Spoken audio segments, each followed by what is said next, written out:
What's up, everybody? Welcome back again. This is an awesome one we got going on this time, episode 3, right? So we got Chris Robinson from the Last Deployment Project on. So, we were thinking through, Last Deployment. Obviously, we thought it would be a great guest to have on here to tell his stories. He's vast knowledge. He's interviewed multiple people that were there, that were on that deployment. He understands it. He knows, went down there just by pure mouth of those who were there. Right. So there was, me and Chris put our heads together and said, hey, this would be a great guy to have on and, just spread the word and, talk about, what happened and why he made this.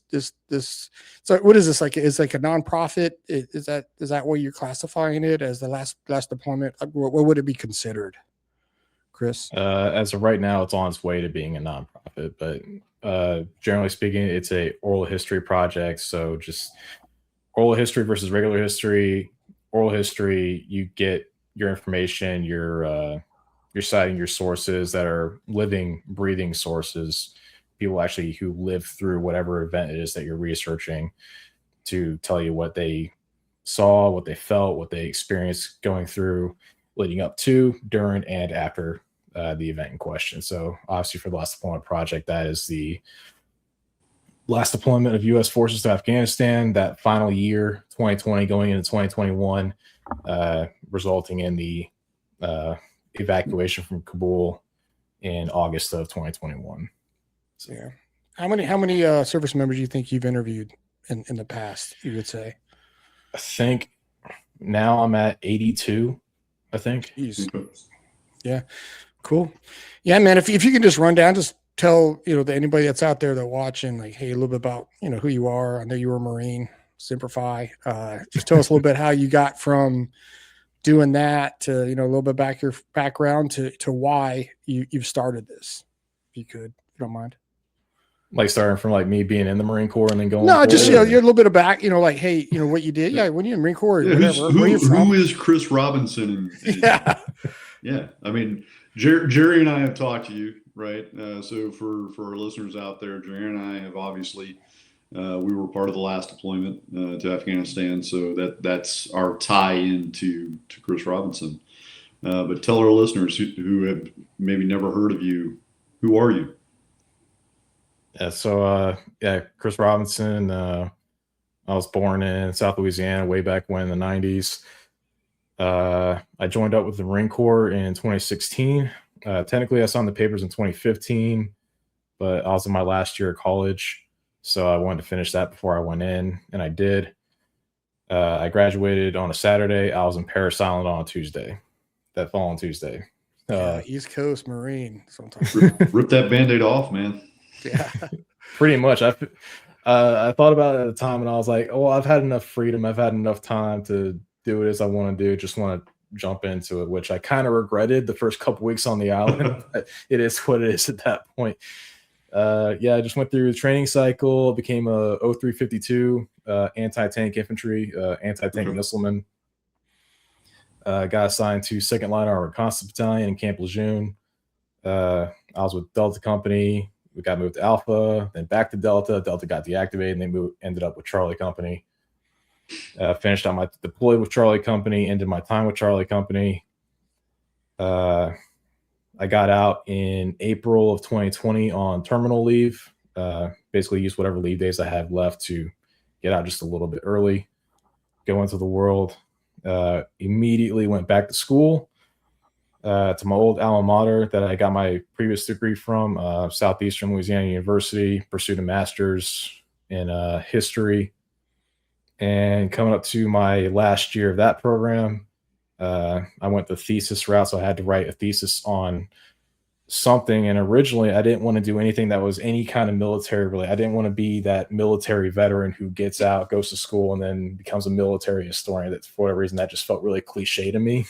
Yeah. But coming up to the last year, I was doing research into the history of the United States public school system, the modern public school system from like 1920 something onward. Okay.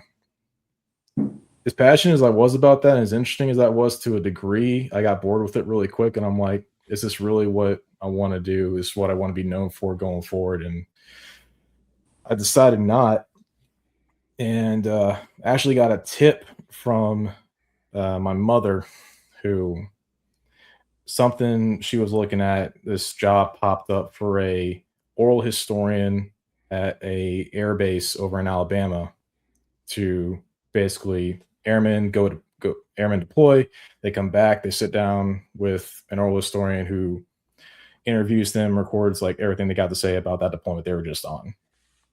I was not qualified for that position, but it kind of got the wheels turning in my head a little bit.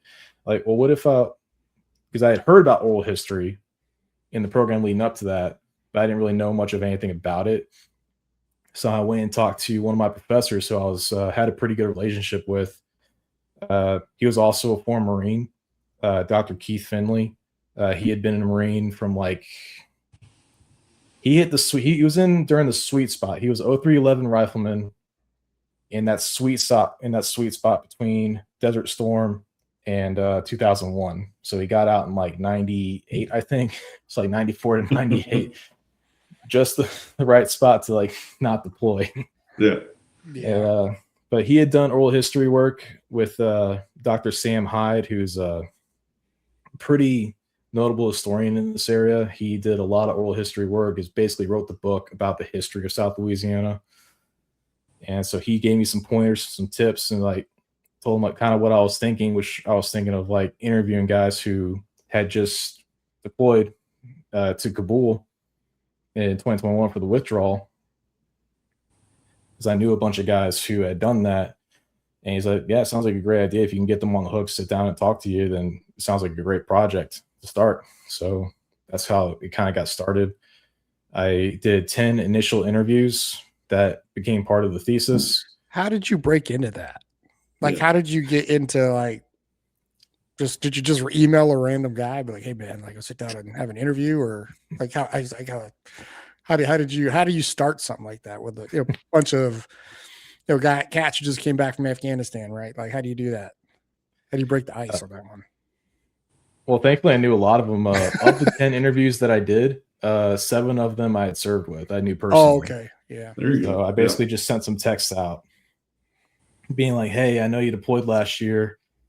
Doing this thing. You want to sit down and talk about it?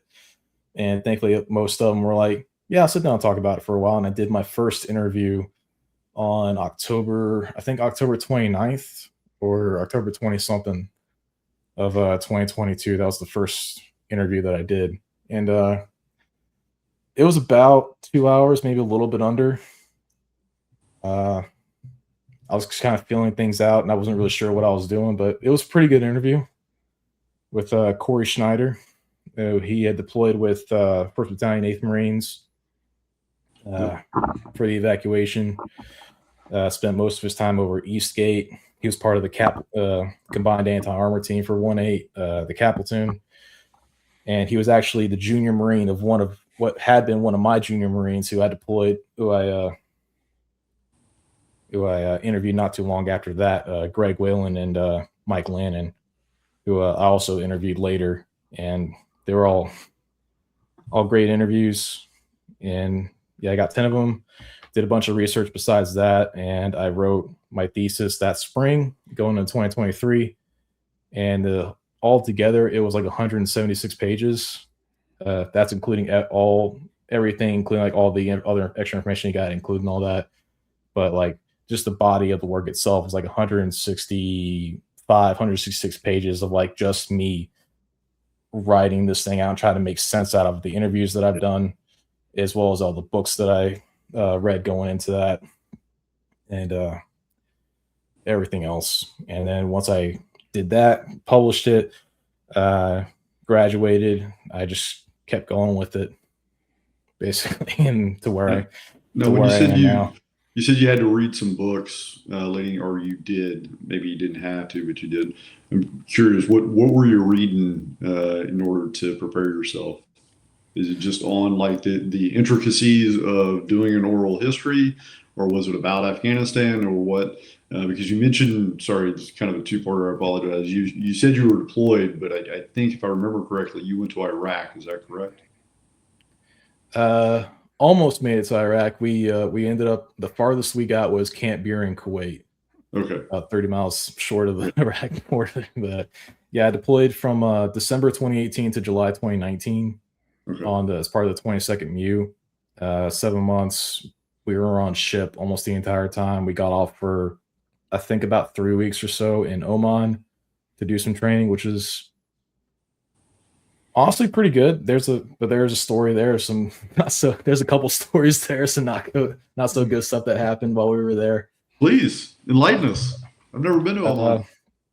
Well, the funny story is we were out in the middle of the desert, and Marines. Yeah, looking for crayons. Yeah. Honestly, this particular night, I would have rather eaten crayons than what we actually did eat. So our host, the Omani military, brought out hot trays for us to eat, and we had a choice between chicken and something that they called beef. To this day, I'm pretty sure it was not beef. It didn't taste like beef. It didn't have the same texture as beef. It was probably lamb, or it might have even been camel. I don't know. But whatever it is, it wasn't cooked very well. And I was one of the unfortunate individuals who decided that was what I was going to eat. And I woke up in the middle of the night feeling like my guts were about to turn inside out.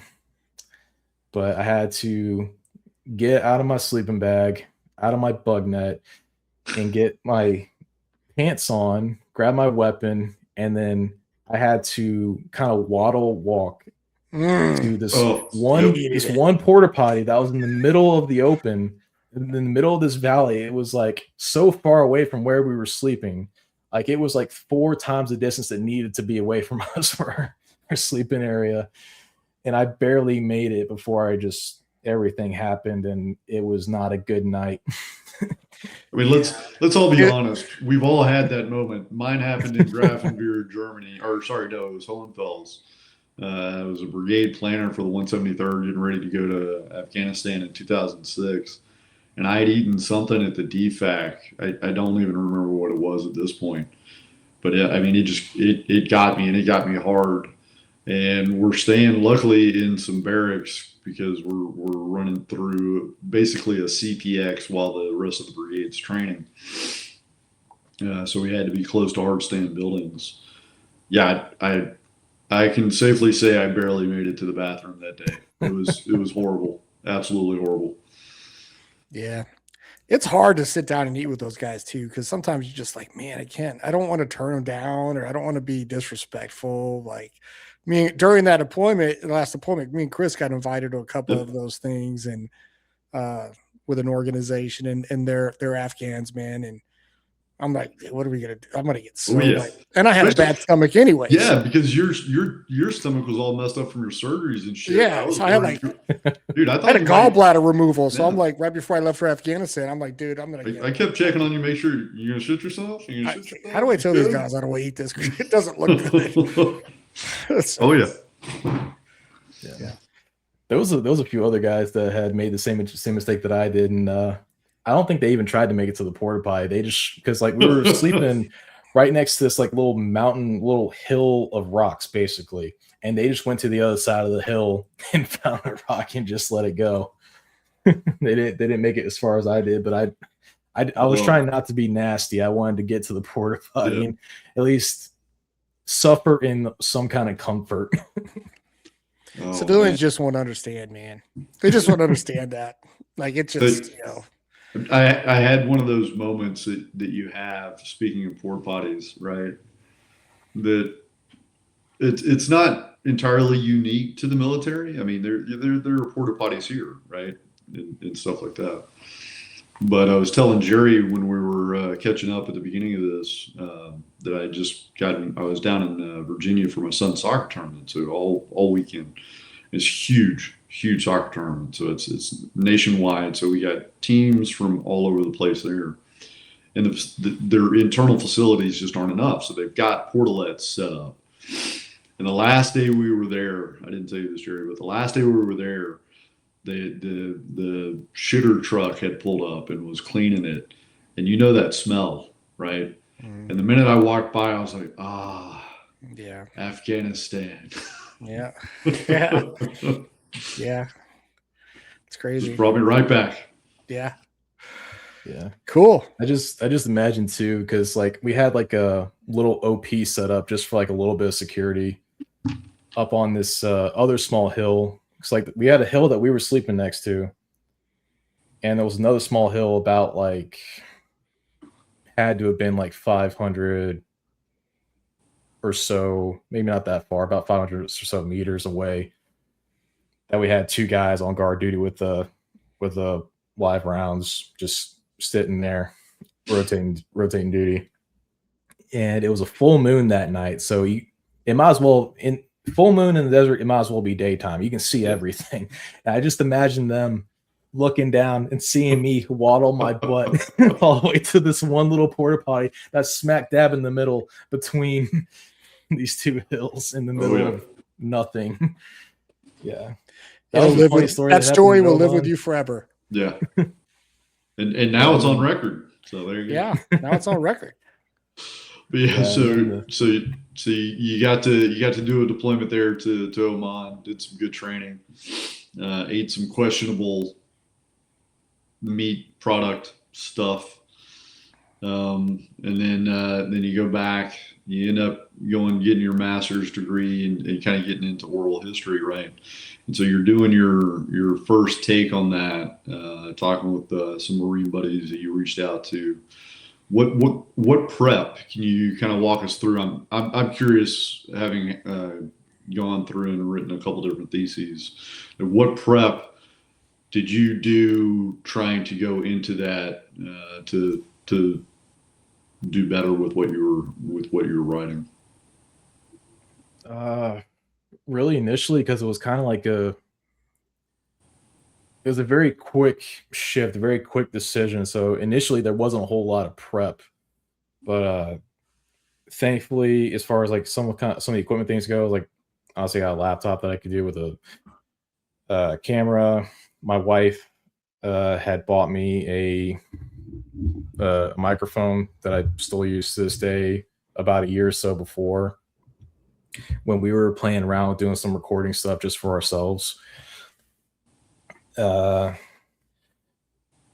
Finley, my mentor, gave me basically the manual for oral history. It's like, this is what you need to know going into this.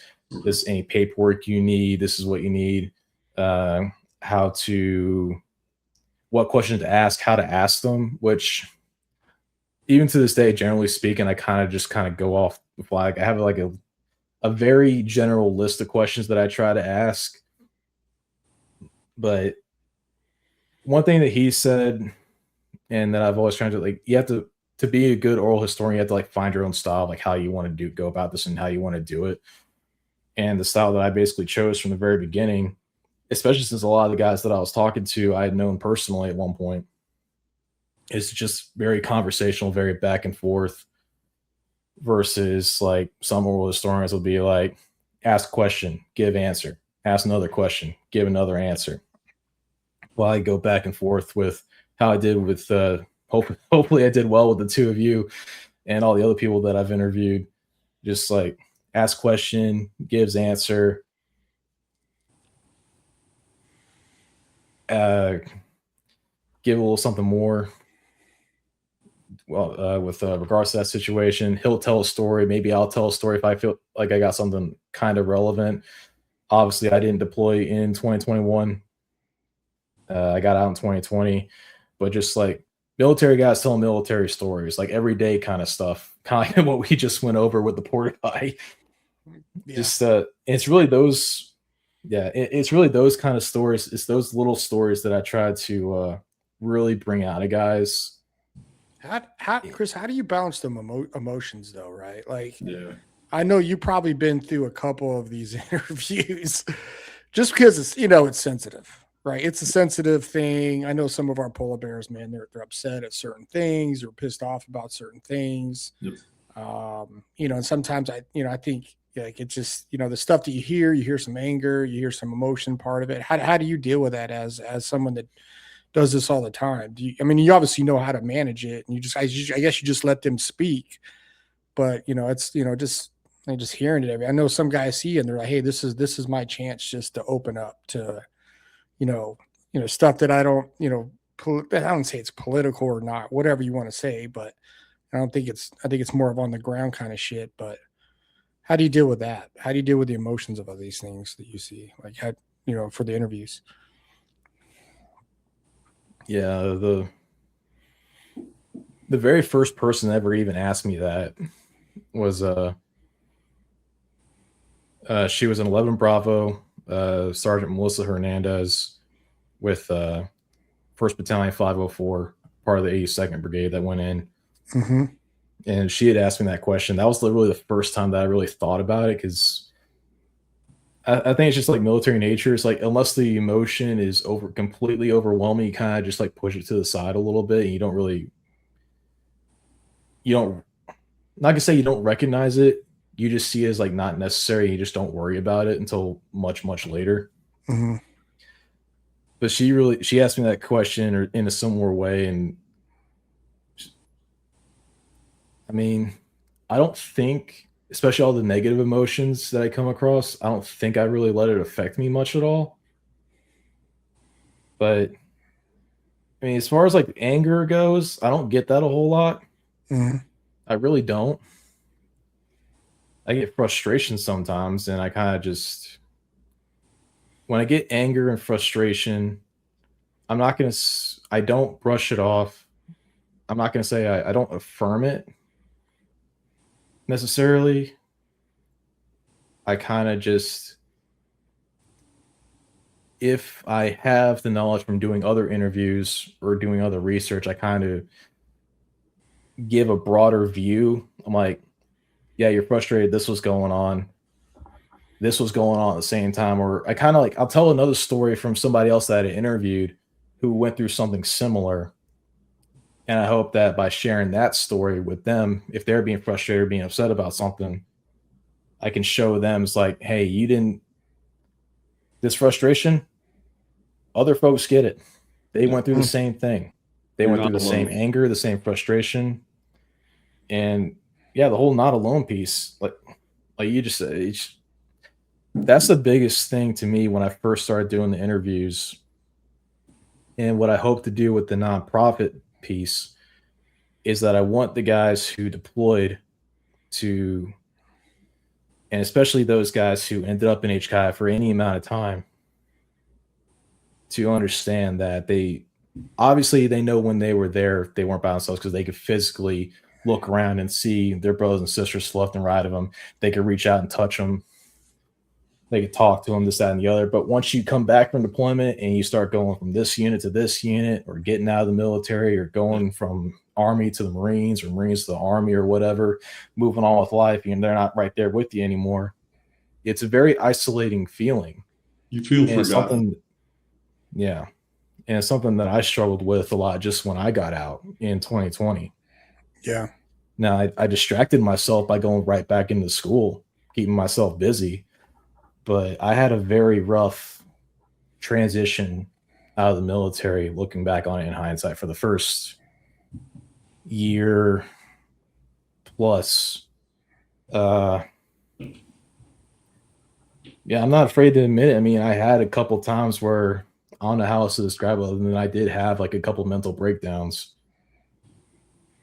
Like, I think it was around New Year's, that first year I was out. My wife and I, we had gone out to, well, she wasn't my wife yet, because we had to postpone our wedding because of COVID and everything. But we had gone out to eat, and we were going to go to like this party with some of her friends afterwards. And then we got back to the car. I'm sitting in the driver's seat, started the car, I'm ready to go. And then I don't know what happened. I just kind of lost it a little bit, and I start breaking down. She's trying to calm me down. I'm just like sitting there in the driver's seat. The car's still in park, but it's running. And she talks me down a little bit. She talks me out of the seat. And I'm not a drinker either, so this wasn't triggered by alcohol at all. Like, I'm not a drinker at all. I barely drink like once in a blue moon. So he talked me down a little bit, talked me out of the driver's seat. She comes around, she gets in the driver's seat, I get in the passenger seat, and we just go home. And yeah, that was one of a couple instances that I can clearly remember. I mean, it's a different kind of life, and you don't really realize it until you go through it, and then you come out the other side of it, I think. Yeah, man, I did 30 years, bro. And like, it's like, and I just got out. And that's one reason why, like, me and Chris started this thing, so I think with you, man, at least you still got connect. Like you can still connect with these veterans. You can still have those conversations. You have them tell their stories, right? Like, and some of them need to tell their stories, so they just hold it in, right? Like they just get so angry or whatever it is. For me, man, this is why I do this. I like this. I like the engagement. It keeps me engaged. It's a good, it helps me with my mental health. Right. So there's a lot of veterans out there that are struggling, man. And some are transitioning to and trying to find their way. And it's the hardest thing, man. As soon as you take that uniform off, you just feel like, man, you're never going to put it on. You're going to put it you're just going to hang it up and put it in the closet. Right. And then when I go in the closet, I see my uniform in there and I'm like, man, like, what am I doing now? But this is why we're doing these things, man. And I think for what you're doing and your purpose, with the last deployment project. And I think that's something that's awesome. Right. And I think that's helps. It's going to help out a lot of veterans too. And, and especially, those HKIA veterans too, right? Like from everybody that was there, because, that was a different story, right? Like you had guys that, never seen, this is probably their second deployment. They haven't really seen combat. I mean, we're in a lull at the point, and then, going into that situation, I don't think anybody over the 20 years of GWAT experienced that kind of, that was something I don't think anybody's ever experienced in GWAT. I don't care who you are. Right. So Chris knows it more because he was there, but, just seeing that and the things that those guys saw, they got to have some way of telling their story, man. They got to have some way to speak. And I think you giving them that ability is awesome. It's going to help out a lot of guys. And that makes sense. And it's your ability to be able to relate to them. Right. And so you got a few things going for you, right? One, you've been there, you served, you got a very calming demeanor and approach and delivery, and so it's easy to talk to you. And so the fact that you're then able to relate because you had struggles and whatnot, I'm sure that helps. I know with some of my stuff that one of the techniques that one of the doctors told me before was you tell your story enough, and you take the power away, right? And you get the power back. And so in that regard, that's one of the reasons why I volunteered to talk to you, Chris, previously was, I need to be able to tell my story, to be able to continue to get it off my chest, to be able to continue to heal myself and do those things. And I know you're helping others by allowing them to do that. And so it really is commendable what you're doing. Having led and Jerry, as my battle buddy there, it's not easy. And just being a leader in general, or even, arguably just a human being, sometimes to sit down with someone and then you take on that burden from them, right? Because that's, in essence, that's kind of what you're doing by talking to us, by talking to other Marines, other polar bears, other All-Americans, is you're essentially signing up for at least that period of time and longer because of the last deployment project. You're taking on our story. You are taking on our burdens. That takes a lot of strength, man. And I couldn't be more proud of you for doing that and the way that you're doing that. It's truly amazing. Okay. So you did some study in there. Your oh god, what's I'm having a brain fart. Not, I guess was he your advisor? Is that what you would call him? Mentor. Yeah, I mean, he Mentor. was, yeah, mentor, Yeah. advisor. Okay. Yeah. Yeah, I'm trying to think back to my days, and when I was having to do that in SAMS, we had a faculty advisor or whatever, or academic advisor that kind of helped us with that stuff. Okay, so you learn kind of the nuances of what do you got to do to be an oral historian, and talk to jackasses like me and Jerry, and make sure you keep True that. keep us keep us straight, keep us on task, right? And then you kind of dove in, started talking to some of your buddies. Tell us about how the first one went, or the first few, as you're kind of feeling yourself out and getting your legs underneath you. Um, I'll preface this by saying I don't think you need to share the details if you don't want to, of somebody else's story, right? But if you think it's okay, by all means. But really, just I guess I'm curious, is from a learning standpoint, because in a way, Jerry and I are almost doing something similar, trying to figure out how to be podcasters, or whatever it is. How those first few go, from your opinion. I mean, I think they went fairly well from the beginning as far as like just getting information. But one of the things that I really tried to do is, and it felt like, especially in those early times, it just felt like there was something more just under the surface, just under where I was scraping at, getting information and trying to get a little bit more, because it's not, I don't want just the this happened and that happened and that happened and that happened. Like I want the real, as close as I can get without obviously having experienced it myself, the real human experience of what that deployment was like, and what being in Afghanistan that final year was like, what being in a HKIA during that evacuation was like, and really trying to figure out how to get there without being pushy about it. Because if you start being pushy about it, guys are going to clam up real quick. Mm-hmm.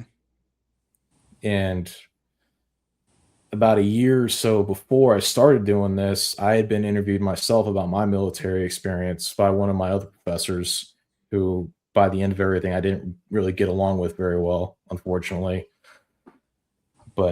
And there was some things that had gone down with that interview that I wish would have been different.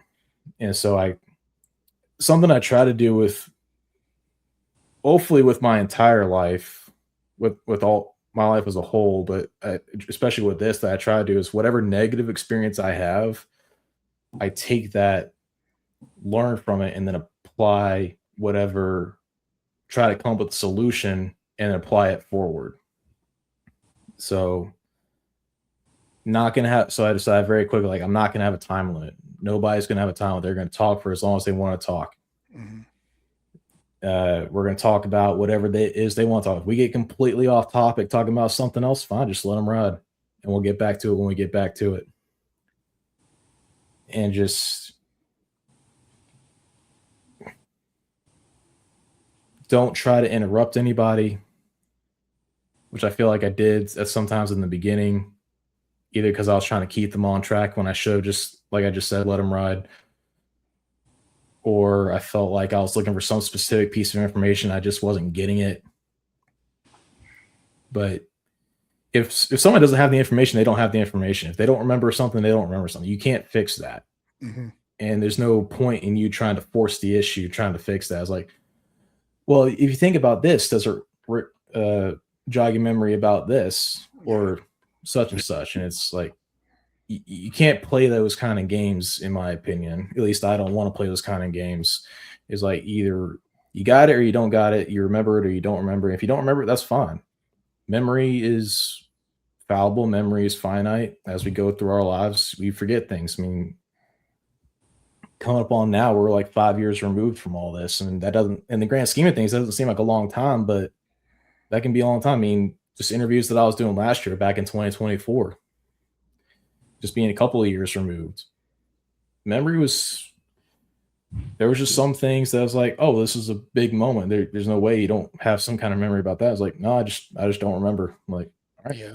I mean, some of those, like some guys, I mean, I would see they're traumatic, right? Like traumatic experiences. Sometimes like for like, you just can't remember some of that stuff because your brain is just, you know, it's a, I guess it's like it's a mechanism, you know, for some of those guys to, you know, kind of tuck that stuff away, right? Like it's hard for those guys to, you know, they, you know, remember those kind of things. But yeah, you know what, for you, Chris, how many units do you said do you think you've interviewed, from Marines to what?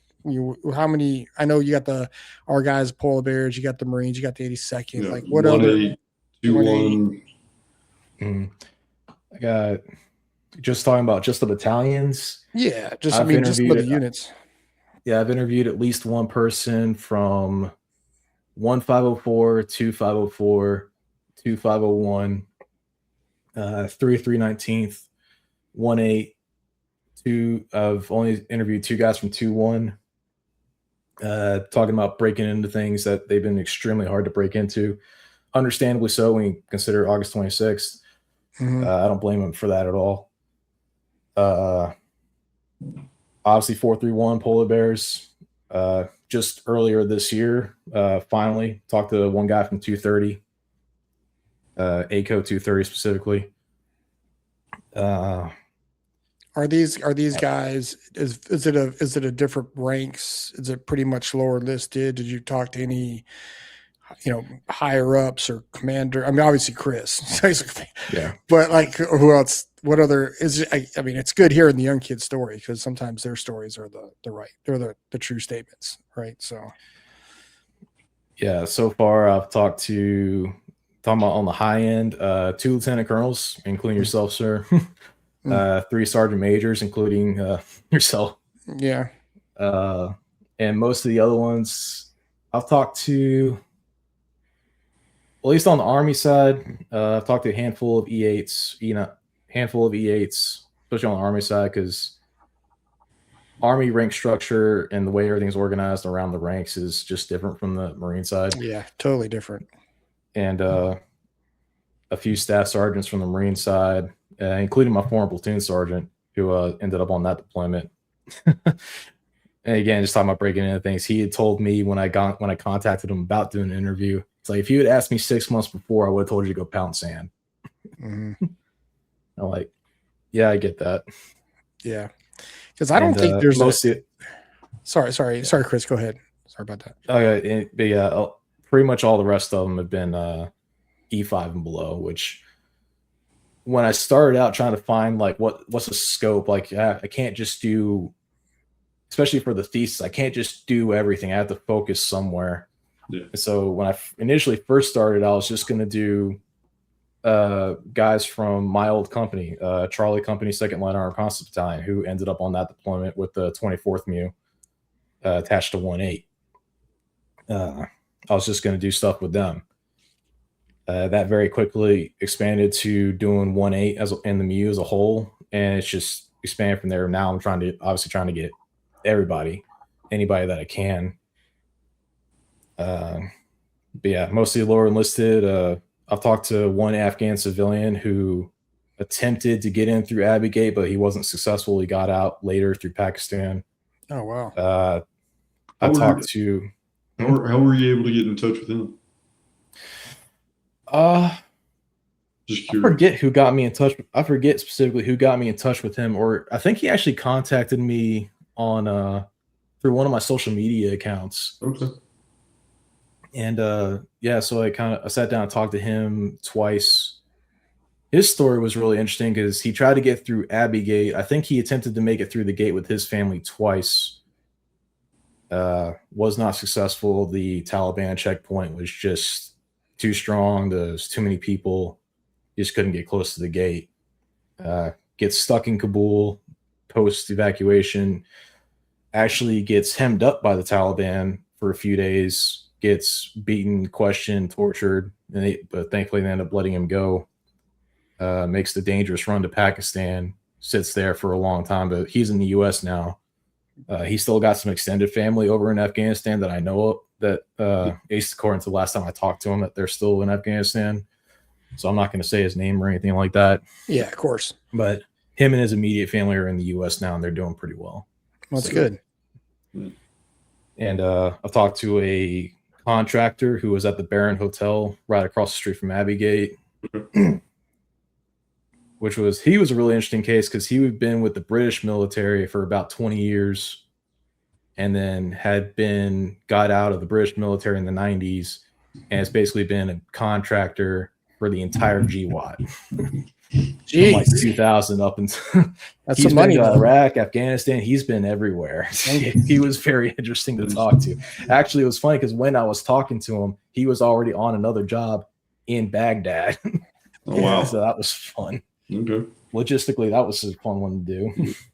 Yeah. Hopefully he's saving some of that money he's making. Yeah.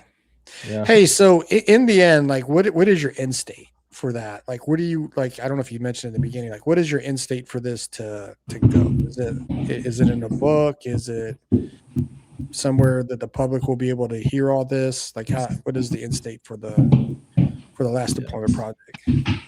Yeah. I guess the why. Yeah. End state for the project as a whole.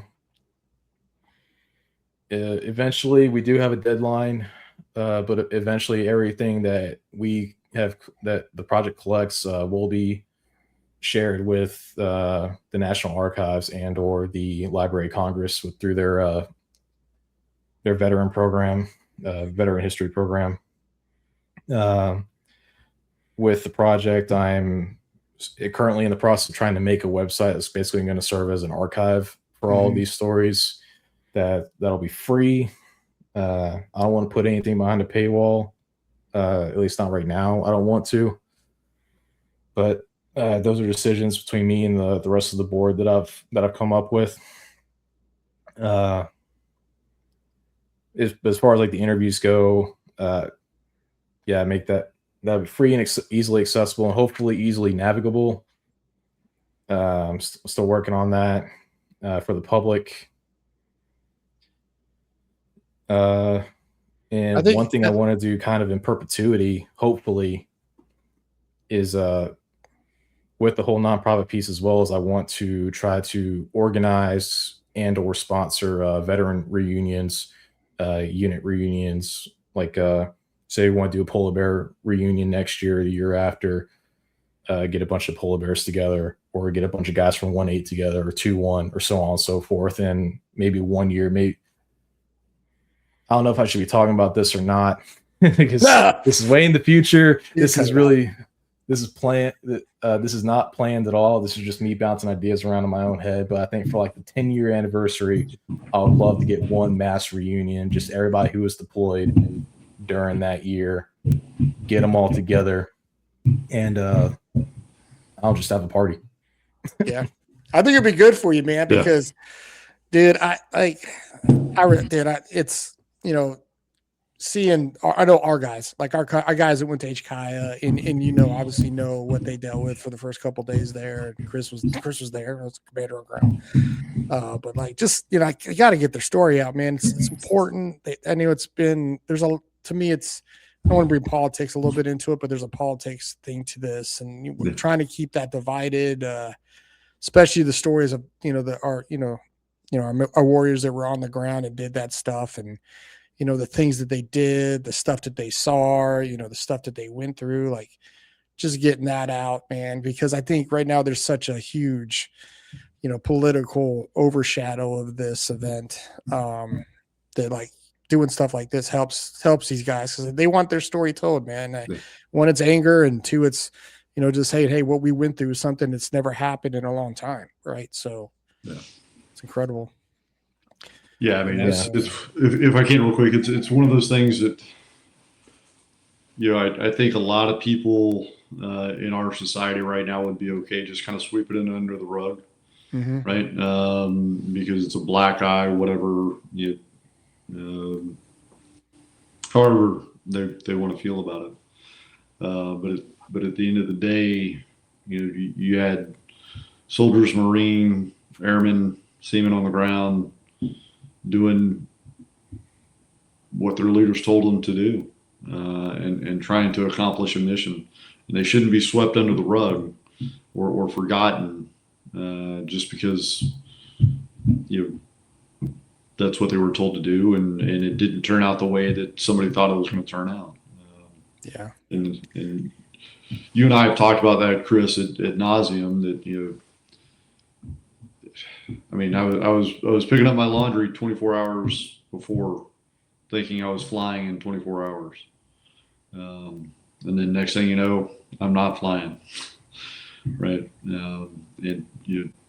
It's a huge injustice, in my opinion, not just for the polar bears, but for 1821, all the units that were there, even the 82nd. And it's not because of you, Jerry. Okay, not this time, I swear. But, I'm on board with you on this one. I agree with you 100%. It's something that's got to be said. And so I keep going back in my mind, man, to the strength it must take you to be able to take on that burden. Because I'm thinking of some names of some soldiers, and Jerry, you probably can think of some of the similar names in my mind from the polar bears that didn't handle that are having a hard time with this, that you've spoken to, Chris. And the ability for you to help take on their burden, that's huge, man. It's massive. And I can't thank you enough for all of that. Yeah. I appreciate it. I'm trying to do a good job with it.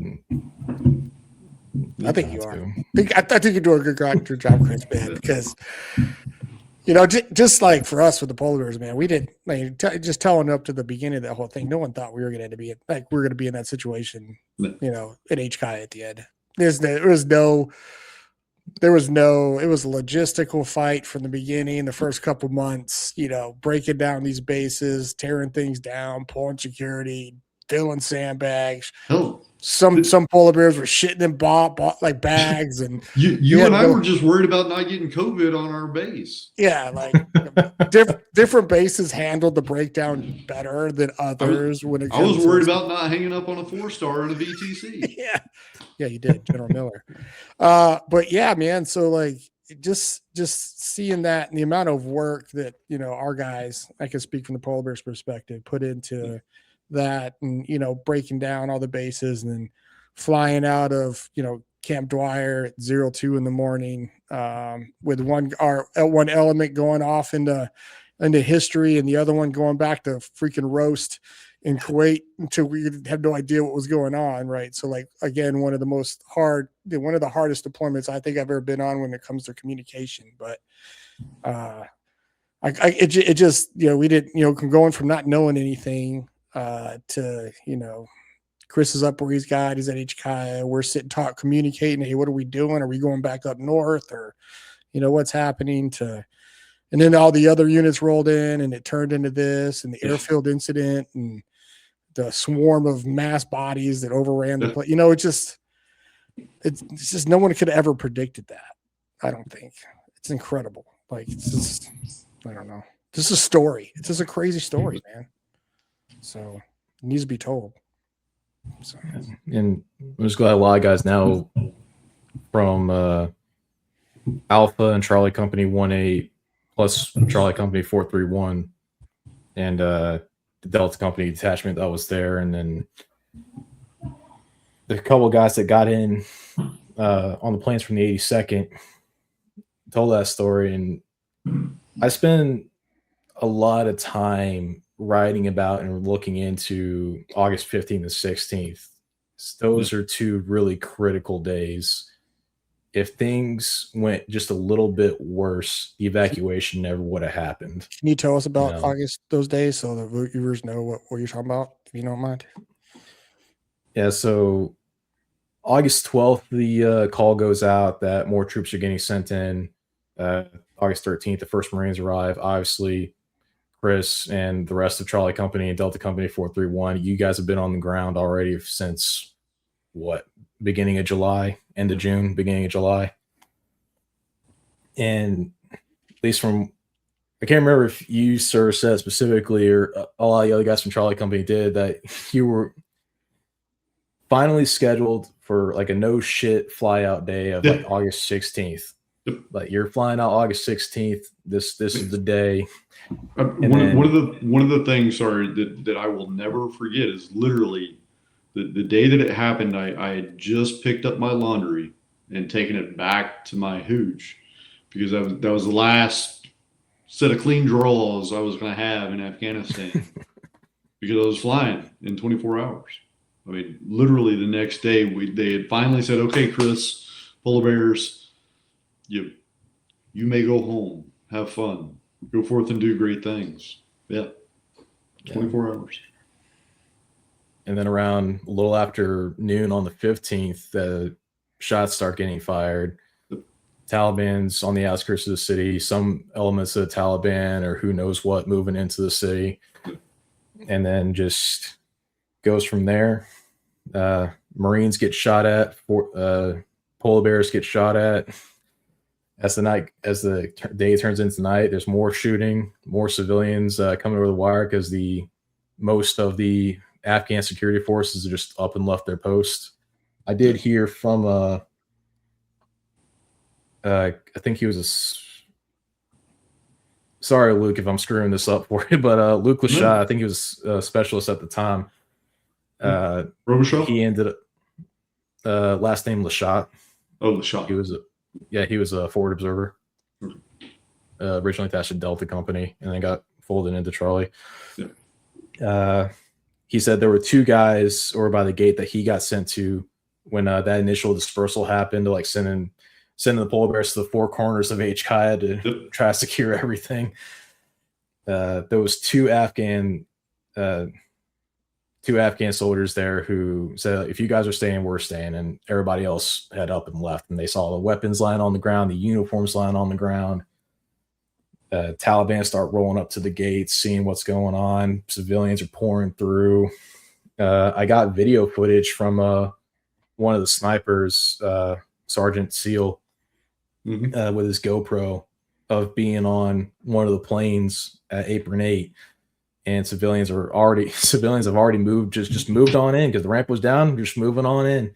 And him and the other guys are trying to get him out. It's like, get him out here so we can take off. It's like, no, fine, just let these few stay, let them stay. We'll just take off with them. We'll figure it out when we get where we're going. And it's like, then you see Marines start coming out of the darkness and forming a line and trying to there's more people coming from over here, another crowd, and he's just pushing back. And Charlie Company pushes forward and sets up kind of that blocking position around Airport Circle.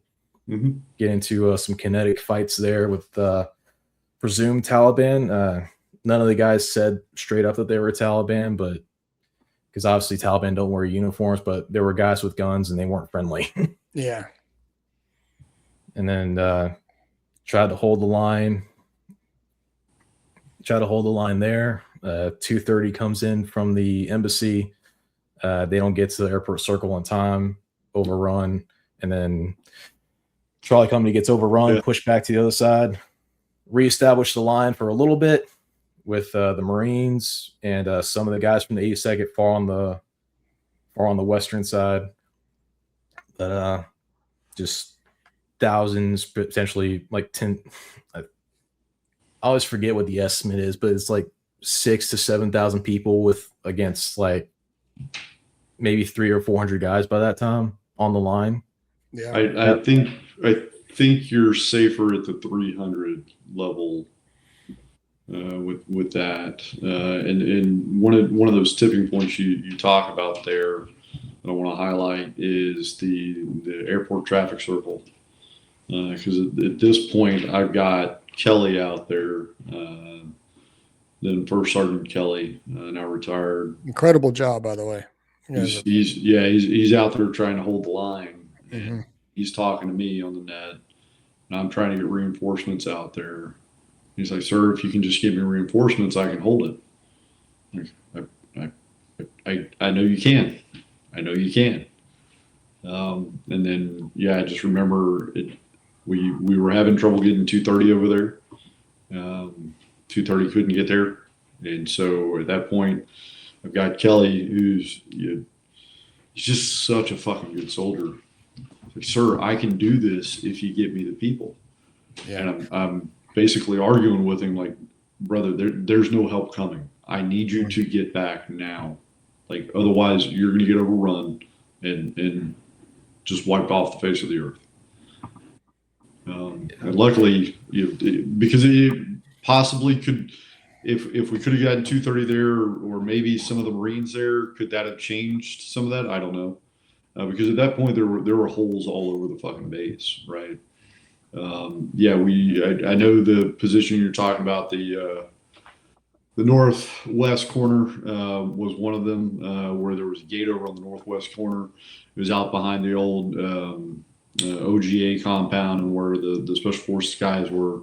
That was where initially we were taking in some State Department people from other countries, right? That were leaving their embassies and trying to fly out, and so we were told we had to keep that gate open. And so I had sent 431 out there. I actually remember, I had forgotten about it until you mentioned it, but I do remember they said there were still some Afghan soldiers out there that were willing to help. And yeah, it was just pure fucking chaos, man. Like, you got all of that going on. It's not the same. So for all of my polar bears that were out there, and some that were getting shot at, not trying to say that, but the pure chaos behind the wire, because the Marine headquarters isn't set up yet. They're not a war fighting headquarters at this point. I've got resolute support. The functional headquarters for Afghanistan is in states of disarray right now. Nobody can see anything except for Kelly, Alpha 230 and the Marines that are out there. And so I'm getting reports in my BDOC that I just happen to fucking establish.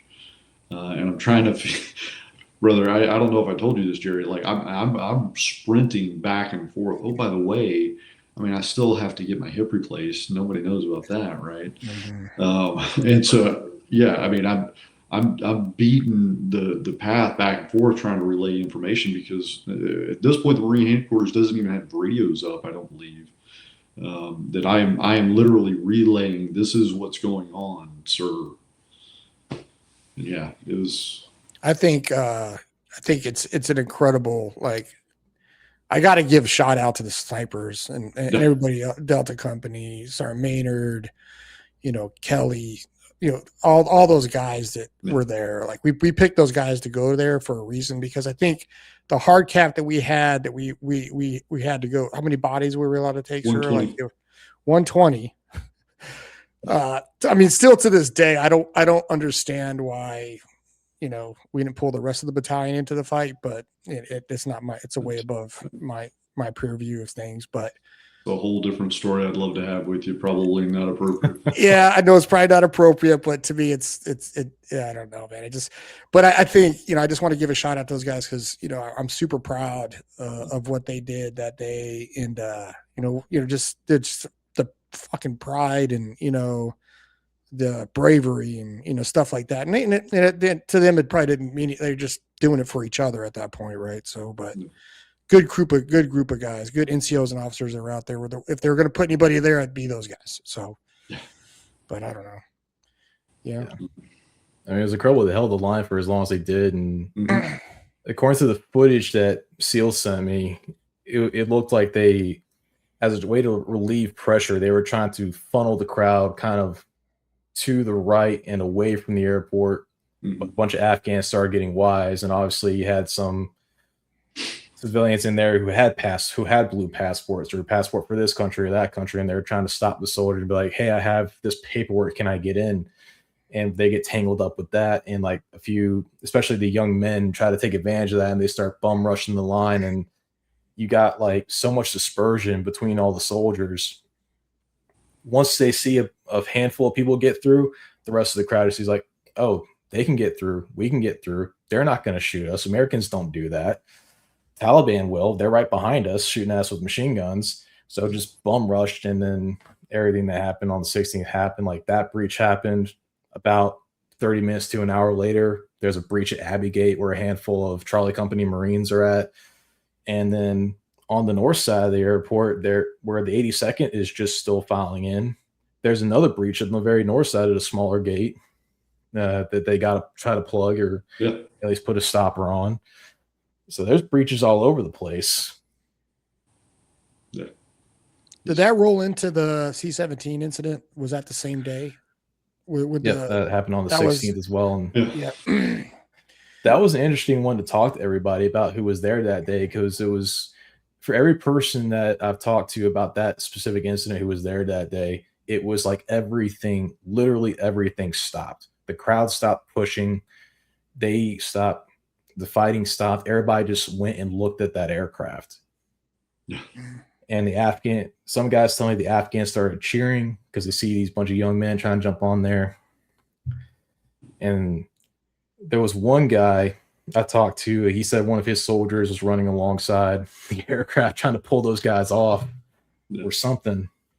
I think that was one of the polar bears, wasn't it? I think it was like Lieutenant Miller or something. I think so. Yeah. One of our scout platoon leader was I think he was kind of trying to pull guys off on the video. You see, you got your guys, but on the other side, I think, he mentioned, hey, I was trying to pull dudes off the fucking tire wheel. So, it's crazy.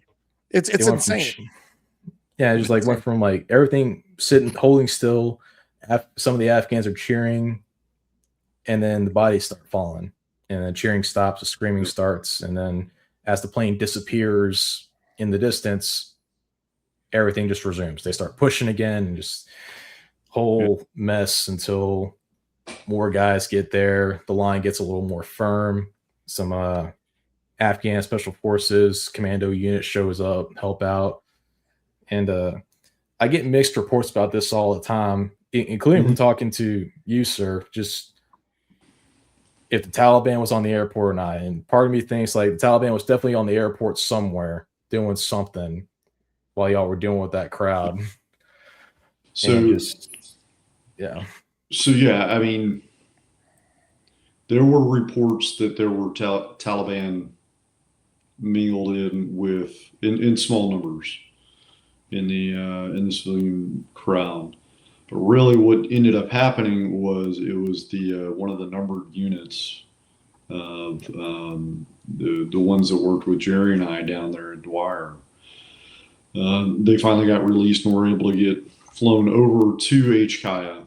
They convoyed over to HKIA. They came in through, I think it was the northeast gate. Came through there, and it was just again one of those images I don't think I'll ever forget. I get a report. They that somehow they're clearing the airfield, and I look over, with our one working camera that's left in all of Afghanistan, and you see the sea of humanity start to get herded off, and it's people out there with just huge sticks, basically, like they're herding sheep or goats or something, the way they did out in the pastures there in Afghanistan. And I'm like, I've got the Marines, I think, are calling me at this point. I've got other people calling me like, what is this? Who is this? And so, I mean, I find out later on that, it was a deal that was worked with Resolute Support Headquarters and those people and, the strategic level leaders, I guess, that they had brokered a deal essentially between the Taliban and us, and then they had brought in one of the 02 units or 03 units, I can't remember which one, and the Taliban had said, "Hey, look, we will prevent on the outside people getting in as long as you can get them out." And so, like I said, the can't remember what their God. I would tell you, I would tell you that unit you're talking about was some badass small dudes, by the way. Yeah. Those things were, they didn't give a It- shit about anything, right? So, and you think about the stuff that you and I know about them, Jerry, right? And I was so fucking happy when I saw them because I also knew that that meant that those guys and their families were going to be able to get flown out of there. And so, Chris, I don't know how much you know about those units, right? they just wear numbers on their sleeve. That's about it. That's all you can really say. Yeah, you Afghans. think about like if the CIA or one of those agencies had its own paramilitary organization that it could use, that's what it was, right? And so it was the Afghan equivalents, like CIA Special Forces thing. And so you didn't wear a name tape, you didn't carry identification, you were assigned a number. The only way you were allowed into the unit is if Jerry knew you and Jerry vouched for you to me. And then at that point, now it's not just your ass on the line if you fuck up. I fire or potentially kill Jerry as well if you fuck up. Like, I mean, it was some of the weirdest shit ever. But those guys, man, like, we only knew them for 9 months. But as much as you could trust a unit in 9 months, I trusted those guys. Mm-hmm. Like I knew they were going to do their job. It was a good, like, Camp Dwyer. Like, it's Camp Dwyer. Oh, you're pretty sure. Like, having those guys, because they would come to our base at Camp Dwyer for the refit. Yeah. So they'd be there for 3 days and they would rotate out, but they would pull gate guard stuff. Chris, like, me and Chris we first went to Camp Dwyer to assume the command position there because we we're the command team for Dwyer. And we were rolling up to do our, like, inspect, the base with the other command team that was leaving. And we start walking up the tower, and these dudes just start raking the 240. I'm like, who the fuck are they shooting at? I thought it was a 50. I don't know what they were doing, but they were shooting at somebody. That's just who these dudes were. They didn't give a shit. They're like so protective, but it is what it is. Good fucking dude. Chris, did you like, all this was happening, right? Who was the command and control of all this? I know for the listeners out there, like, who was the headquarters that was managing, overseeing, obviously the polar bears or who was making the decisions on the ground while all this was happening during those couple of days? On the 15th and 16th, I don't know if there really, kind of like what Chris was saying, I don't know if there really was one just yet. I know General Donahue, when he finally got there, he kind of became the all forces on the ground commander. But it was kind of just, like you said, like Resolute Support Headquarters was kind of in disarray a little bit. And I think that was kind of the situation in general. I mean, you had 1/8 Battalion Commander, Lieutenant Colonel Richard Dell was on the ground, kind of trying to lead his guys the best that he could. Yeah, I don't know if the MU commander was on the ground. No, it wasn't the MU commander. It was like an 06 bald guy, with glasses, shorter. I can't remember. I'll never remember his name. General Sullivan. Maybe. No. I swear he shows up on the ground later. Yeah, I swear he was in 06. So again, like, from my foxhole, part of the problem was you had, but by the time it's all said and done, you had 305s with, I had a company, Ben Jackman from 320 had a company, or 230 had a company, sorry. And you had Rich Adella with, like, I think he had like 2 platoons, maybe a little bit more. By the time all this happened, and there was like the way the hierarchy worked was we were supposed to be reporting to the MU and the Marines. They were supposed to be in charge. The problem is that everything just happened so damn fast that they couldn't get the headquarters structure in there for us to be able to do that. And so one of the I think things that helped is Jerry, I don't know if you remember the 310 commander, Matt Hardman. Yep. Yes, sir. Yep. So Colonel Hardman was on the ground. He was supposed to be like the J3 for Resolute Support Headquarters, right? So for all the listeners, what was supposed to happen, if none of this happened, was 431 was handing over to 230 infantry. So they were going to have a company on the ground. Our company was going to leave. I was going to leave with them. Ben Jackman was the battalion commander coming in who was going to replace me. He was actually just going to stay there long enough, and then he was going to fly out actually with us, leave that company there underneath the Rear Admiral Vaisley and the Resolute Support Headquarters, who was going to stay there along with the ambassador and the embassy, and continue to try to facilitate the Afghan National Forces. And so those U.S. infantry soldiers were just there to provide a QRF and internal security back and forth between the embassy, where the Resolute Support Headquarters was, in HKIA. Colonel Hardman comes in. All of this happens, and at this point, there's kind of a vacuum of leadership.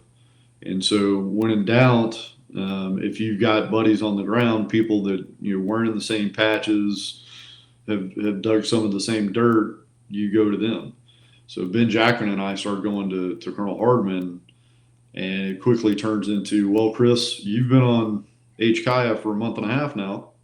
Your guys have been here for a month and a half now, some of them a little bit longer than that, actually. Where do we need to go? What do we need to do? And so it was literally kind of funneling through me, then back up to the Marines, until General Donahue got on ground. And then, I think I changed leaders probably 3 or 4 different times in a 2-week period, maybe, where it was, I was reporting to this guy. Okay, nope, now you're attached to this guy. You're reporting to this guy.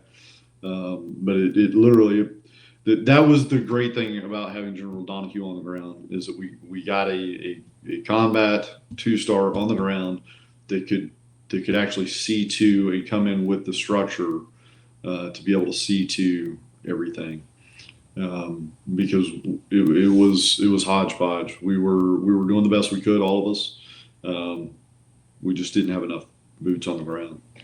If for the audience, how big do you guys think HKIA is? It's not very big. If you look at it on a map, it doesn't look very big. If you look at HKIA, you got to cover it on foot wide. It's, if you compare it to some of the other bases, right? I mean, it's not Balad or Kandahar. So it's okay. Let's put it into perspective like this, Chris, and help me out here, because it's an international. Well, I mean, it's an international airport, right? So what is a comparable airport? Because it was fully functional, so you can get all the major aircraft in there and out of there. So the airfield is long enough and sturdy enough to be able to handle that.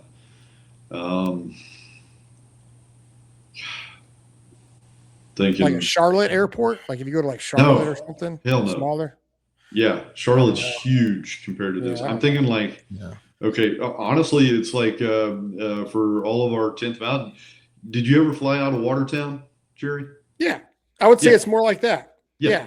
More like water. Yeah, more of the Watertown airport's a small little airport. Yeah, so I walked through the HKIA airport prior to all of this.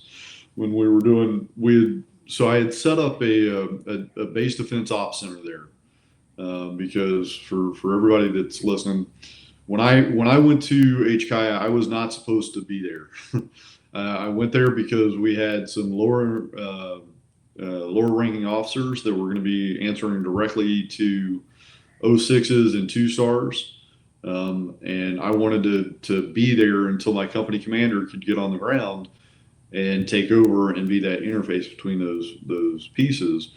And it wasn't until about a week or two after I had been there that our 2-star in the 10th Mountain, then Commanding General Brian Menace, called me. I'm literally walking down the street there in HKIA and answer the phone, and it's General Menace saying, "Chris, you're not leaving. You're staying on HKIA." Okay, sir, can you tell me what I'm doing? You're staying on HKIA. Okay. So like any good Marine, any good Army soldier, you find something to do constructive. And so me and the people that I was able to sneak in from some of the brigade headquarters that had been left behind, we started building a base defense op center to try to help tie in to the Turkish forces, because the Turks actually controlled the NATO portion for base security. But the problem was you had the Turks owned that piece. You had the Afghan National Air Force, which was right next to us. They owned their piece. And then the next guy owned his piece, and the next guy owned his piece. And so you had about 10 different pieces of the puzzle that weren't talking to each other. And so there was no coordinated base defense plan. And so we're trying to help build that up, because at this point I've kind of intuited that, somebody is staying, we're going to hand this off to somebody, and we need to figure this out. So, we ran a couple rehearsals. Part of that was going over to the HKIA airport, walking through the airport and seeing how wide open it was. I mean, it kind of has to be. It's an international airport. But lo and behold, that becomes the focal point of the attack, so to speak. We were probably about a month to 2 months too late in developing and rehearsing a plan. So. Yeah. I mean, it's just crazy, dude, because dealing with the numbers, we were, I told Chris, we were sending guys home like week after we got to Afghanistan. Cut back numbers, cut this, cut that. Like, you're cutting platoons apart. You're breaking those platoons apart. You're taking the platoon sergeant to go work at the job. They're literally telling us, okay, we need you to send a company home, but we need 20 E7s to come work this. Yeah. So it's like, that was the deployment prior to HKIA. So it didn't get to the point where we didn't know, nobody knew a NEO was going to happen. We kind of heard it was NEO was going to happen. There's a word about it, whatever. It's just trying to get the guys out of country safely, and try to get, meet the intent of getting all the stuff shipped out. By the way, we didn't hand anything over we just left things. We blew them up or got rid of them and put them on gray tails. So for the narrative out there, our guys didn't do too much of that. But you're going into this point of the number 100 that we had to send. When I saw you leave, shook your hand, put you on the C-17, we're like, all right, man, we'll see you back in the States, man. See you back in the States. Ain't not happening. Yeah, a little bit. Right? Yep. Yeah. But do you remember the call that we got prior to you jumping when we were leaving Dwyer, the lieutenant from somewhere, Air Force guy from some Air Force guy, Chris, called us before we're getting ready to throw these guys and Dwyer. We're about to close the doors and lock. You get fly out. We're the last guys. I think I was closed everything down except for the airport where we're physically at. I was the last foot off Dwyer Air Base, man. But this Air Force guy calls us. He's like, "Hey, I need you to update your manifest or something." And I'm like, "Who the fuck are you?" What was it? It was like, we're tracking that you don't have, you're missing people. Or something I was like, well, we're getting out of here anyways, bro. We're leaving. So I don't know who you are. I don't know who you are. I think he called us on a satellite. I had forgotten all about that. I was so pissed at that guy. Yeah. I was like, bro, what am I going to do? Leaving you? I have everybody accounted for. I was like, are you fucking kidding me right now? We are leaving Afghanistan. You think I have not counted, double counted, triple counted every single person physically touched? Who are you? Well, what I'm saying is, for Chris, that's the deployment right there. That's that. If you want to put it all in a nutshell, that's that, right? Communication, But yeah, I don't know. I mean, you've talked to a lot of these HKIA veterans, man. You've heard all kind of stories. You probably got the timeline from day one to Abbey Gate and beyond, right? Or no? So, I got through the 16th, 17th, maybe the 18th is kind of when things stay stable. Well, actually, no, maybe the 19th when things are kind of stable. But from the 20th till the 26th, it's very hard to have a solid timeline of when X happens or when Y happens, because that's when things kind of finally fall into a rhythm with gate operations or holding security, doing patrols inside HKIA, and all those menial tasks adding up to trying to secure HKI kind of just like blend together. It's like, and guys just don't remember if it happened on the 21st, they don't, or if it happened on the 23rd. So like for those days, I don't even really try to keep a timeline unless something very significant happens, which not a whole lot. For the most part, super significant happens. You get like a bunch of threat reports and stuff like that, but nothing like what happened on the 15th and 16th, or unfortunately what happened on the 26th. Mm-hmm. And then from the 27th to the 30th, not too much of a timeline there either, because going into the 27th, gate operations are completely shut down. Guys are breaking down their positions. 80 seconds taking over security. Marines are pulling back in, starting to get ready to get out of there and go home. Doing D-mill operations, trying not to leave anything useful behind for the Taliban, which some guys take that some guys took it further than others, maybe further than they should have, but the guys that I've talked to who participated in that, it was a good stress relief for them, especially after the 26th when they got hit and then they couldn't do anything about it. Mm-hmm. On top of losing 13 of our brothers and sisters, which,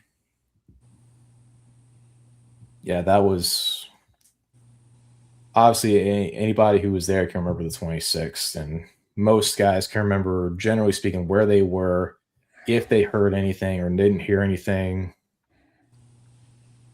I know probably the closest person that I've talked to who was closest to the actual detonation was Sergeant Major Mum, CSM Mum, with 2501.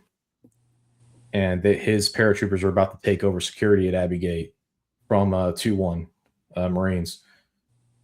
And that detonation happened probably like an hour or 30 minutes before the changeover was going to happen. So he was in the area and dealing with the fallout of that and just trying to organize something, getting the casualties out. Another battalion that I talked to that I didn't mention before, 3rd GSAB, General Support Aviation Battalion from the 82nd. They had a few companies there. They had an Apache company, halved. They had a Chinook company, halved, and a Black Hawk company, halved. That was in HKI as well.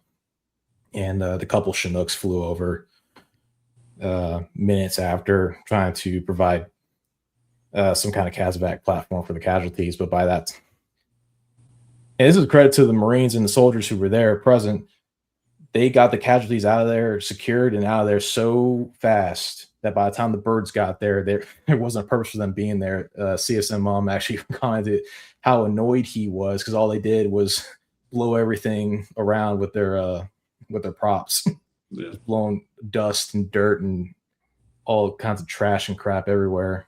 So he was waving at him, like trying to get him to somebody go over there and talk to that pilot and get him the hell out of here because they're just making a mess. Yeah.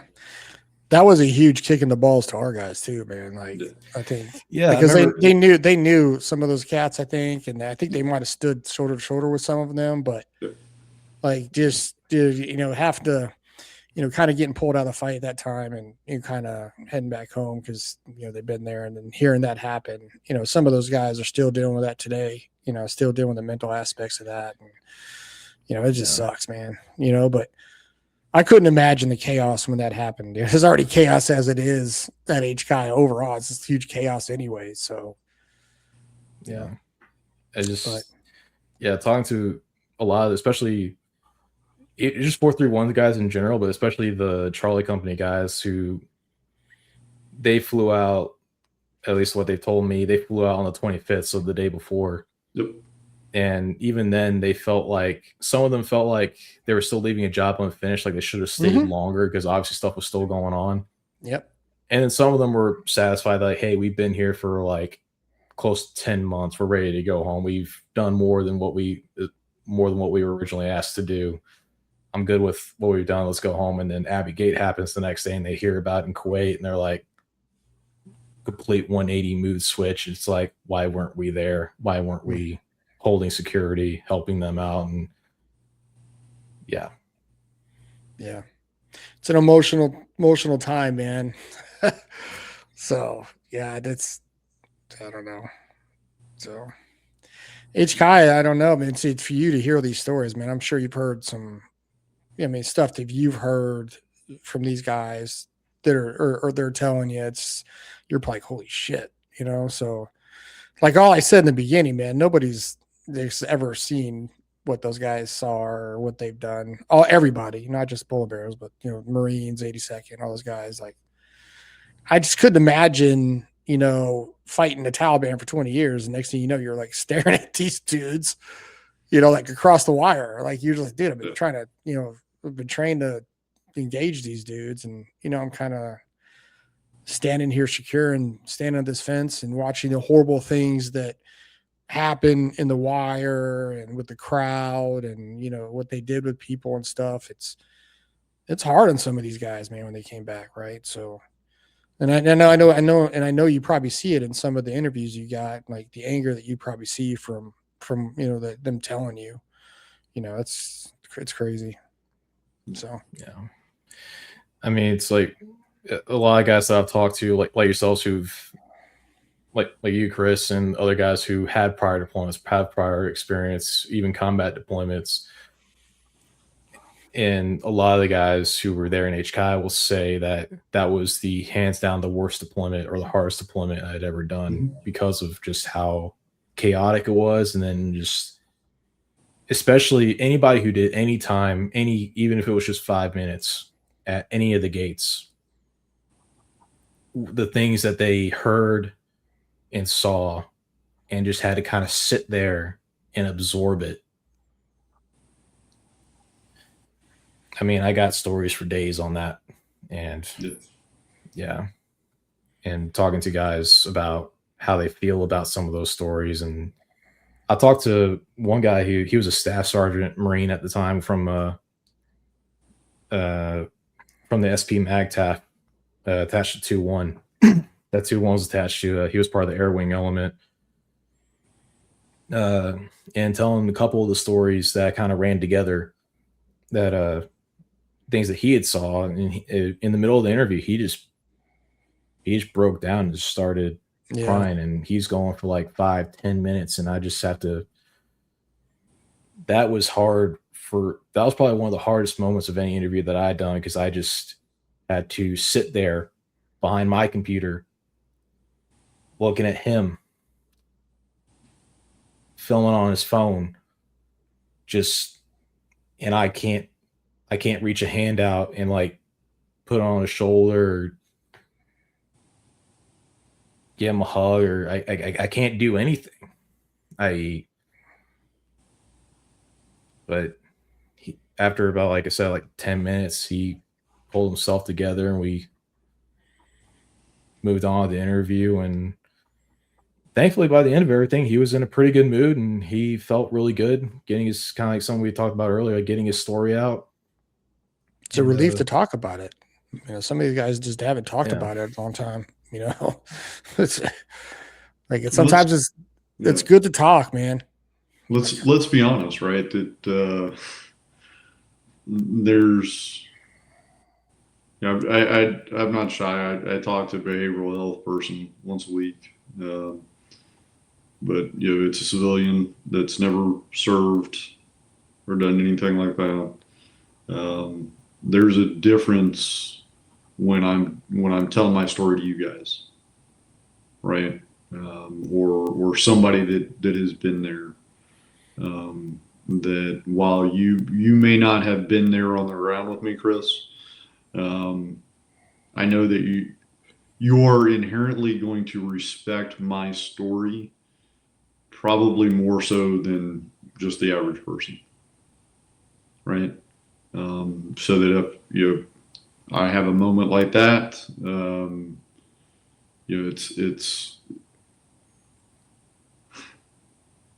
I personally, I'm going to feel less awkward and less humiliated. I think is a good word for me. I'm going to feel less humiliated to have that moment in front of you versus even this doc who I've talked to for like 9 months now, it's just not the same, right? I don't know that it ever will be. And that's the thing, man. Like, it's like, God, they gotta have some pride in this, man. Like, it, with the atmosphere and the atmospherics of this thing, and guys did a hell of a job, man. Yeah. For what all those guys, all not, like I said, not just pole bears, man. Everybody that was there, like the Marines, 82nd, you guys did a hell of a fucking job, man. And you did the best you could with what you had, right? That wasn't perfect. Fuck, that was perfect. But you guys did what you got. You took care of one another. You tried the best you can to accomplish the mission under some really extreme circumstances. And it's hard to come out of this with some pride, man. And I think what Chris is doing with this project is going to hopefully get that message out there. And what we're doing, having Chris on here talking about this, and because I'll tell you, Chris, man, I don't really. As soon as we got back home, man, like when we got back to the 10th Mountain Division, it was not a friendly reception.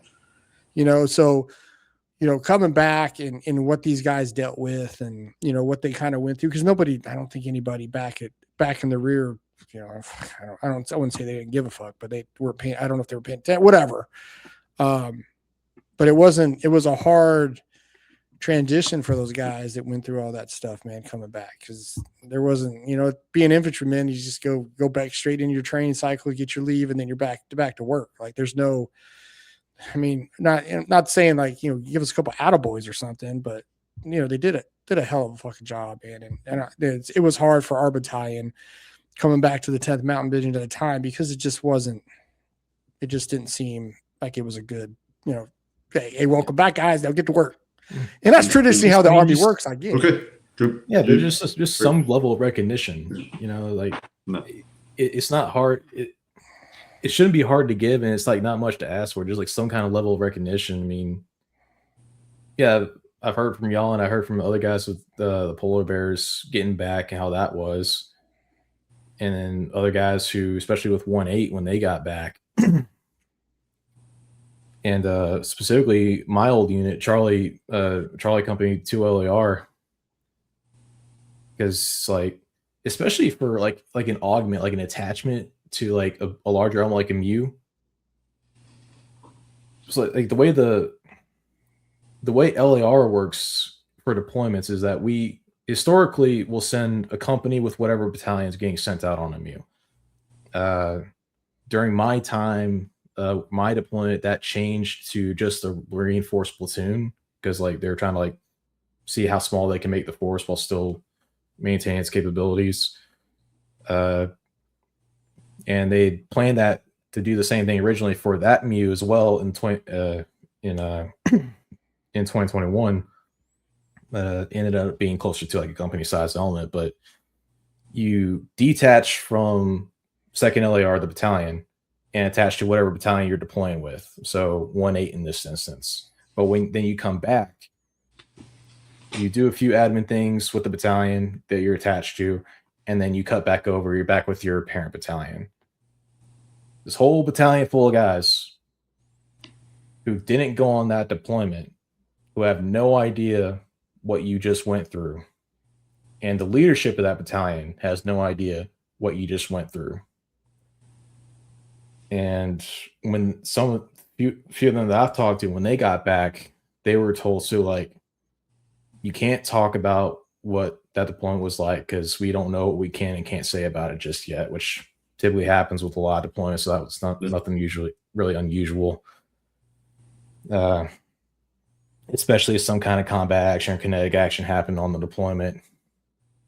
But having that sense of isolation within your own battalion around the guys who might not be in the company, but you're still boys with, like the company that I was with, I still had boys in like Bravo company and a couple in Alpha company that I knew and ran into every now and again. But it's that immediate separation from all these other people that you've gone through that experience with. Now here you are, completely isolated, can't really talk about it. And for some guys, didn't really handle that well. One Marine in particular I talked to there was a change of command for the company not long after they got back from deployment. They got a new first sergeant in, I think a new company commander as well. He's having trouble sleeping. Probably something to do with PTSD, probably something to do with that deployment, but he's having trouble sleeping. So he's drinking a lot to help him go to sleep. Obviously, that starts impacting his performance. He recognizes that, goes to his team leader to get some help. Like, hey, I got a problem. I want to fix it because I want to be a good Marine. I want to be a good rifleman. I want to be good at my job. So his team leader starts trying to help him out, go through that. But while he's waiting for all that to go through, he starts looking for other ways to help him sleep without the alcohol. He goes out into town and gets a prescription from, I forget the name of the drug. It's federally legal, but it's not authorized under the UCMJ, unfortunately.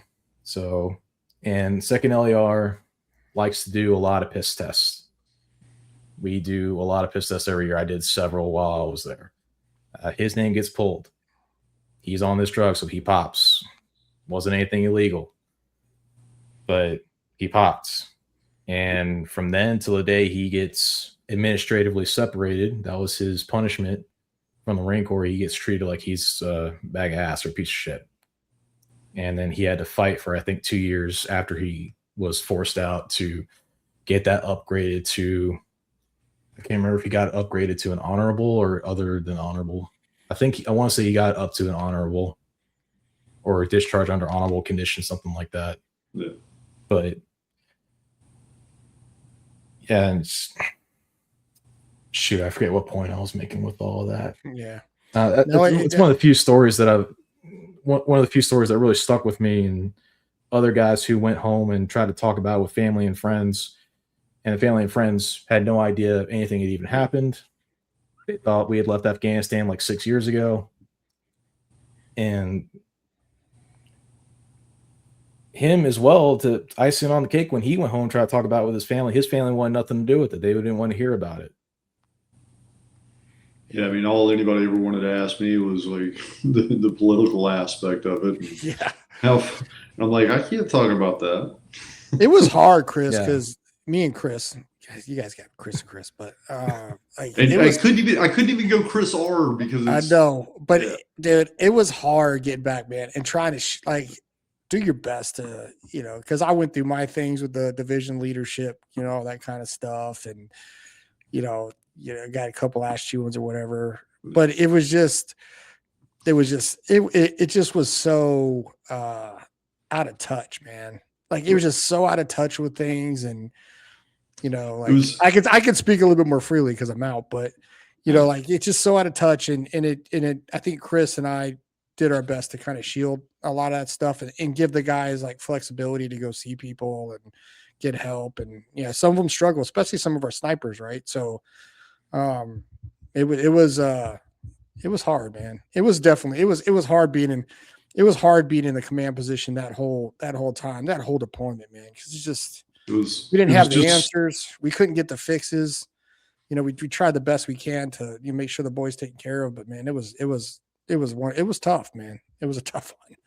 So I mean, setting up that polar bear town hall was a great move. I wish other command teams would have done something similar, but yeah, it was just so politically charged when we got back home, right? That I was aware enough to know that, but at the same time, I felt that, and I am still in the military, so I'm trying to be careful. Be careful, Chris. Yeah, but I felt like it could have been handled better. Agreed. At least within the 10th Mountain Division. Okay, we were directed when CIBs finally came through. And that was a little bit like pulling teeth to get the CIBs through, that we had to do it not behind closed doors, but essentially behind closed doors. They didn't want pictures taken. They didn't want it publicized, anything like that. I remember, you shared that text with me, Jerry. But I remember going behind Charlie Company's barracks when they handed out the CIVs. And yeah, I mean, it could have been handled better. I'll just leave it at that. All I can say, sir, is out of touch. That's all. Out of touch and not understanding what was going on the ground. So, Yeah.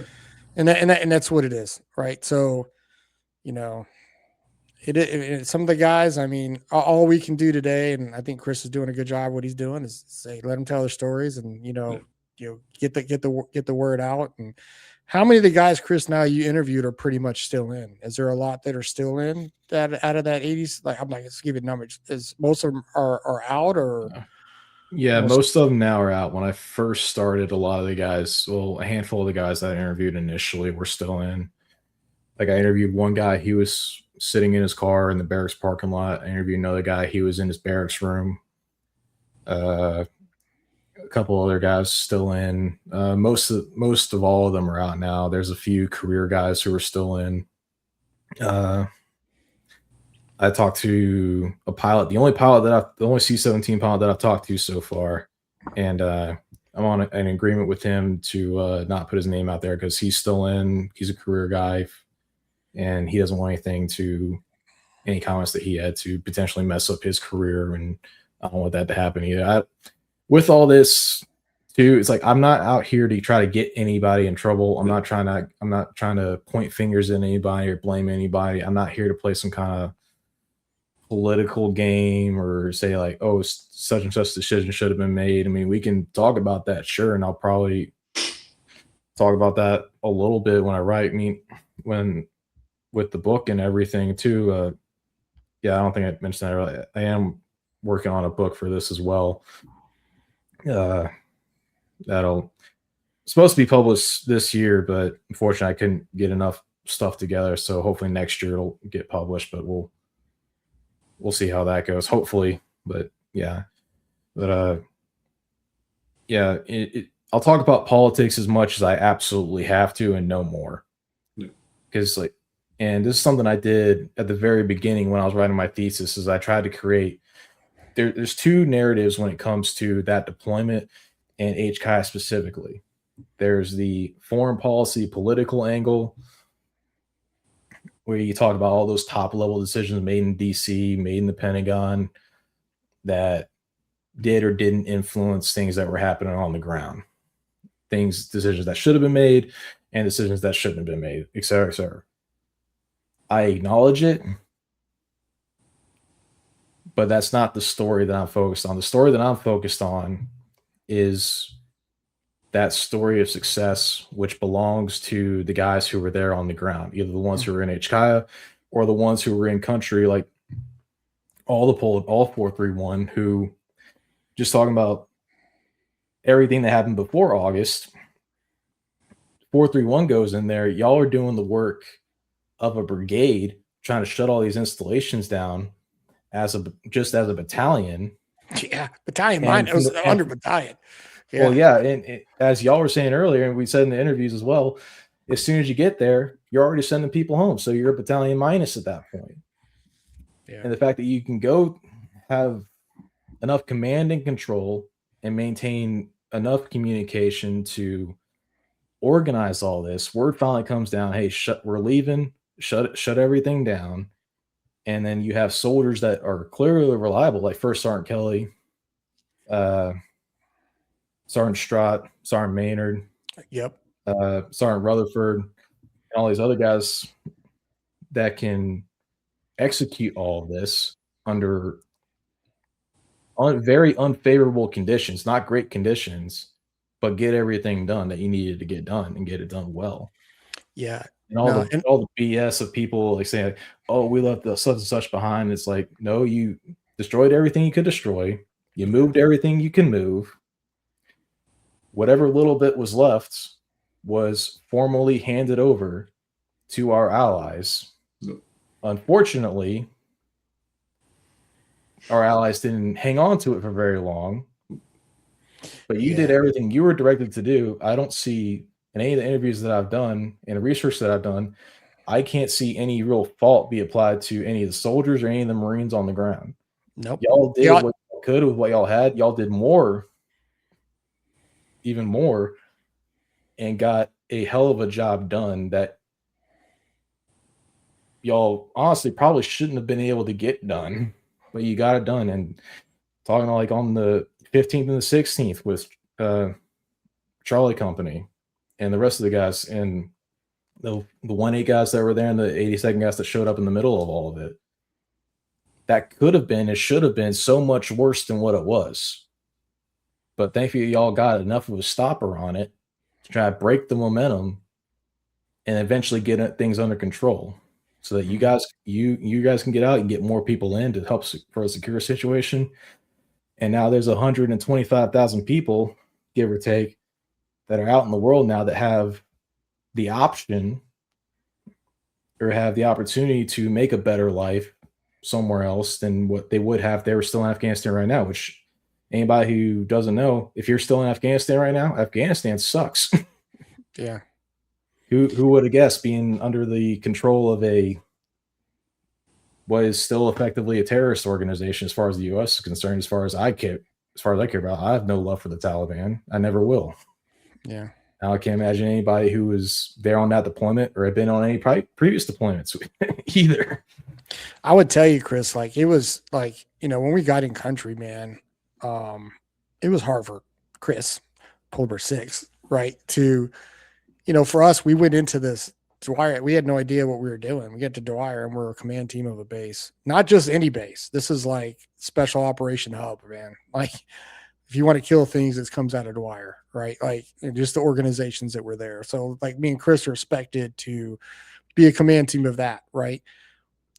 And then we would, hand off companies to the different bases, and then they would fall under other commanders of those bases, or they'd be attached to SF or whatever, right? But it's the only conventional organization in Afghanistan for those months up to HKIA. So everybody wanted infantry platoon. Like we were sending guys home like every week, But what I'm trying to get at is I just want to give a shout out to like those first sergeants, right? Like those company commanders, those platoon sergeants that had to not just put up with me and Chris. They had to put up with a base commander that didn't know them, that wouldn't let them leave base, or, it is what it is, right? Like, the first Sergeant Sands, the first Sergeant, Wagner, I had to send him back to be the rear D guy, but nobody wants to do that. But I had to send him back because he was awesome, right? First Sergeant Rutherford, first Sergeant, Kelly, all those guys. I missed anybody? That's everybody, right? First Sergeant, yeah. But those guys did a hell of a job managing their organizations kind of like on their own whim, man. Like they didn't have the chain of command besides we couldn't afford to. We couldn't afford to, but going out and like managing, breaking down bases, like Kelly was breaking, his guys were breaking down. What was that base was up north of Mazar-e Sharif? No, the old British base that Kelly's platoon was at. The one that they were shitting in bags. They were under first SVAB's leadership. Oh, I know which one you're talking about, but I can't remember the name of it. Yeah. That we had concerns with. Yeah. But yeah, man. Wag bags. But it just, for me, man, I, trying to get out and see those guys the best I can in COVID conditions, try to reach out to them.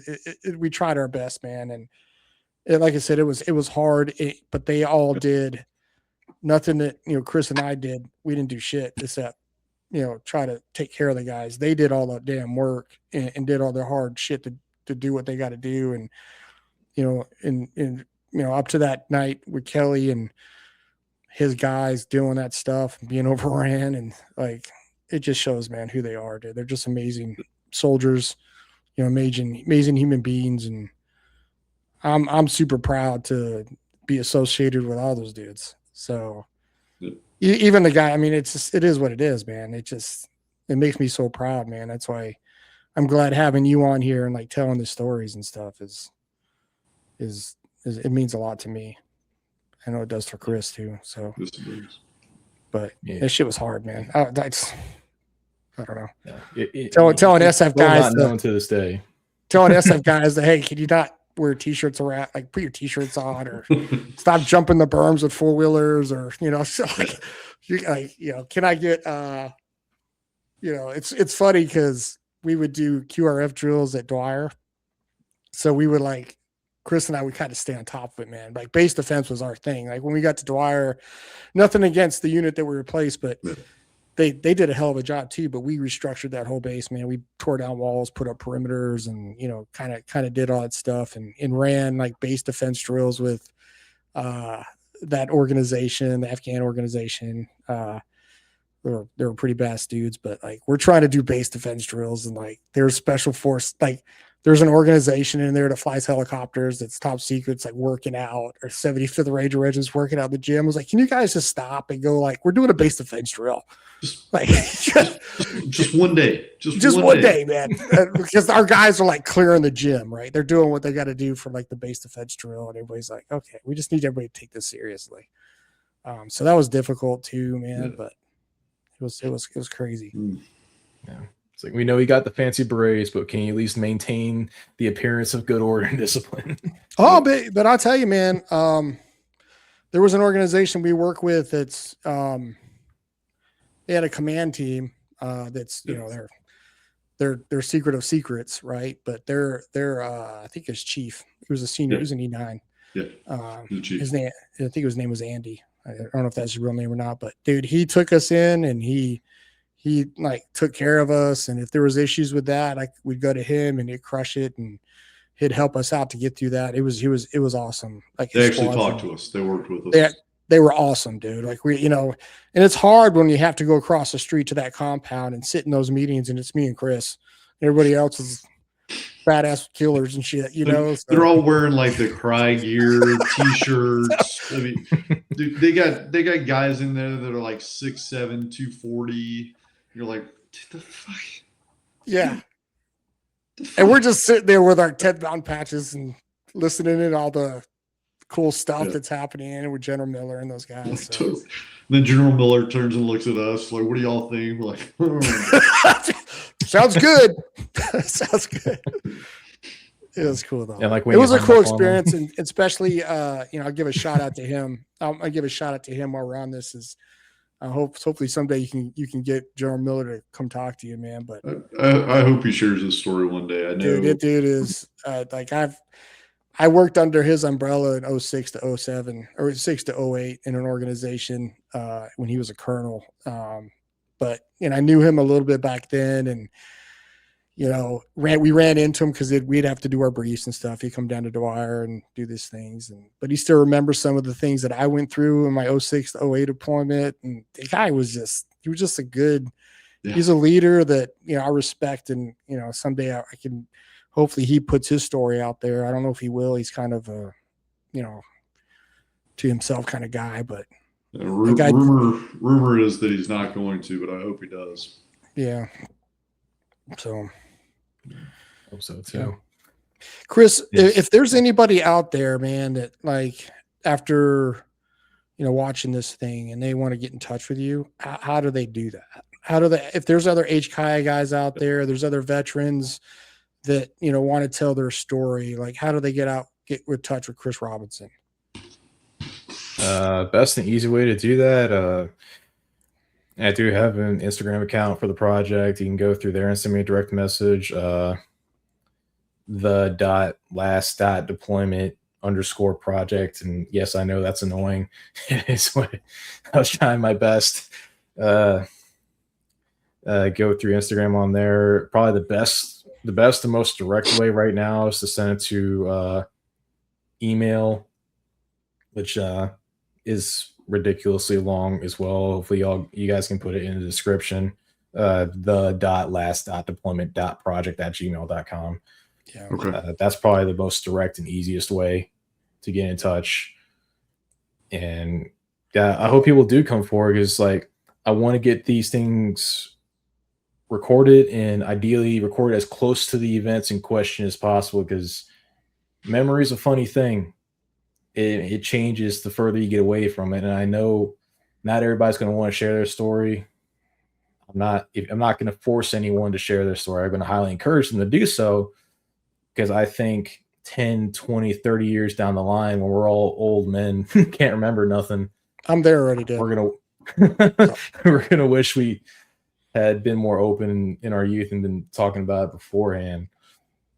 Because just the nearer it is to the events, the more and just from the historiography side of things, like being an oral historian, like the closer you are to the events, generally speaking, and there are some different thoughts about this, but generally speaking, closer you are to the event, the more reliable the source is. And I want people to listen to these interviews, listen to guys like yourselves and others, and be seen as credibly as possible. So closer you are to the event, the better. And there's guys too that are concerned about, oh, I'm sure you probably heard this already, I'm not going to go over it. I'm like, no, I want you to talk about it. I want to hear it from your perspective, number one, because nobody has your specific perspective. And number two, the more people say it, the more likely it is for people who weren't there to believe it. Yeah. And for the polar bears that weren't at HCI, you need to reach out to Chris as well, because I think you're still part of the last deployment. Yeah. So have that ability. You reach out to him, man. I think. Have you got in touch with First Sergeant Rutherford? I think I sent him your information. Did you do our interview with him at all? Yeah. So I did an interview with him. It was awesome. And from Bravo Company is Sergeant Strutt as well. Yeah. And both of those were great interviews. I know First Sergeant Rutherford being on the last plane out of Kandahar, it was very sketchy getting out of Kandahar. Yeah, and, he had his own battles at Cat. Like he did. He had it rough there, man. Like he did a very damn good job taking care of his boys, though. Like he did a hell of a job, man. Yeah, because there's another guy that I don't see too many historians like yourself doing this stuff. We have another guy, me and Chris would talk about. His name is Jimmy. He'll probably watch this, but he's kind of on the same thing. He's kind of like, he wasn't even in the 10th Mountain Division, but he's very animated and cares a lot about that and thing, about the pole bears and the situation. So he's another guy that's, doing the history part too. He's eventually going to write a book too, man. So just give a quick shout out to him if he ever watches this too. But we just appreciate all the guys that are doing that, and just taking your time, I'm sure you put some money into this, financially doing some of this stuff. And, I could speak for all those guys and say, man, like, thank you, thank you so much, so it's, I don't know, man. Yeah. But, and to all the polar bears that do happen to listen to this, if you're on the fence, please, your old sergeant major and I would love it if you would look up Chris Robinson and talk to him and share your story. Again, it doesn't have to be about HKIS specifically. I know you talked to Kelly, but I would talk to, like, we need to get you First Sergeant Sand. If you haven't talked to First Sergeant Sand about Bagram and closing down Bagram. Sergeant Major now. What? Sorry, Sergeant Major Sand and Bagram there. Need to get you old Cooch and Jared Larpenter as well. The current Polar Bear 6. Yeah. But I mean, to all the HKI veterans, man, tell your story. Tell it. Marines, 82nd, everybody that's out there, man, tell your story. Chris is a good guy to come talk to that. Spread the word about him. Get the story out there, so we can kind of like defeat the narrative of what's going on with this thing. He's an outlet to do that, to help us get, the right word and the right story out, that, what really happened, unfiltered, the right stuff. Right. So, I don't know. Chris, you got anything that you kind of want to throw out there, man? We'll give you like the last word on kind of some of this stuff. And is there anything you kind of want to say, or is there anything you want to put out, or? Yeah, absolutely. I mean, not even just the guys who are in HKI, not even just the 431 guys. Like if you were deployed to Afghanistan, military personnel, civilian personnel, or otherwise supporting the mission as it was winding down in 2020 and 2021, your story matters, and no one's going to tell your story other than yourself. And your story doesn't belong to anybody other than you. Like, even all the guys that I've interviewed, like yourselves, and I tell them, it's like, you own your story. You have a right to it before anybody else does. I don't take ownership of your story. I'm just recording it, preserving it. Everybody that interview gets a copy of the interview that we did for their personal records, and I just have a copy of it to compile together with the research that I'm doing and to put it in the archive that I'm trying to make. And just, yeah, it's a critical point in American history, especially going for the 21st century as we go further into this century. And I think the effects of that deployment and how everything went down, we are not going to fully understand those effects until several more years to come.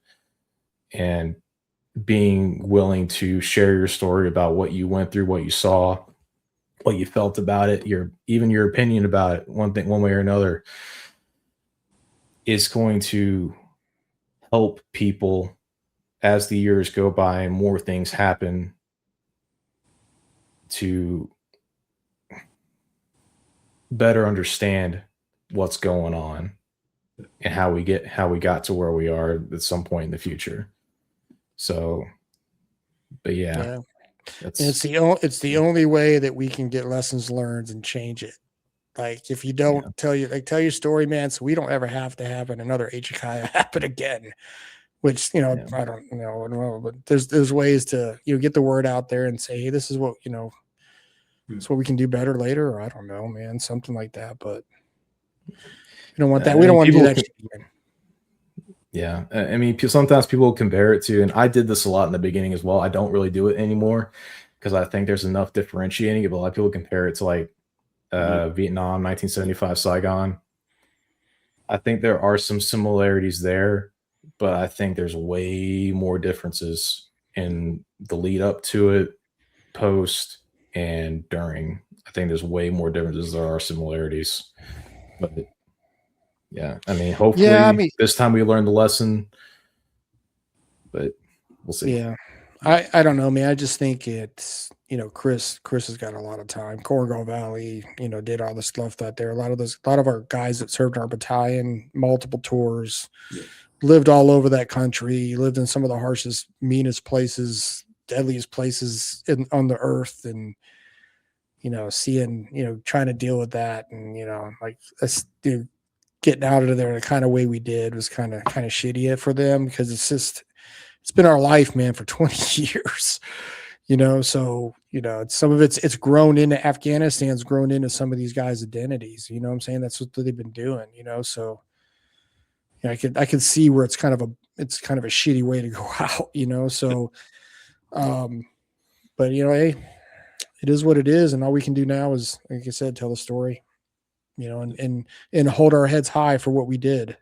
Who gives a shit about the politics? But it could have been a lot. It could have been a lot worse, right? We could have suffered some serious casualties. I know we had the Marines at Abbey Gate, but there was a lot of things prior to Abbey Gate that could have gone wrong, right? And it did, but the professionalism and the training and the the brotherhood of some of those soldiers, man, to kind of fight through some of those challenging situations, it's unmatched. What happens how different is this story if this happens 24 to 36 hours later? Yeah. Not saying that the polar bear saved the day by any means, but you're literally at least a third, if not a little bit more than a third, of all your actual combat forces are now out of HKIA, and then that happens. So yeah, it could have been much worse. Yeah. Honestly, probably by all metrics should have been worse, but thankfully it wasn't. Yeah. Hey, Chris, I just want to say again, from my point of view, thank you for coming on and sharing your story with us and spreading the word about the last deployment project. we'll make sure we tag you on everything so that everybody knows where to go to get that. I do want to take a quick second, Jerry and Chris. We've talked about some heavy stuff, throughout this, and I know that a lot of polar bears, a lot of Marines are still hurting. Know that you're not alone. If y'all are out there and you think you are alone, you're not. You just gotta take that first step and reach out, though.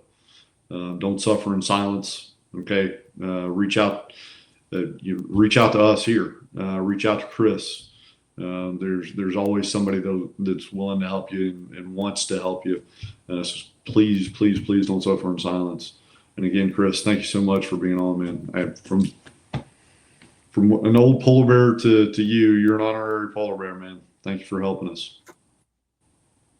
Yeah, I'll jump on that too. I'll piggyback on what the commander says. That's a joke, by the way.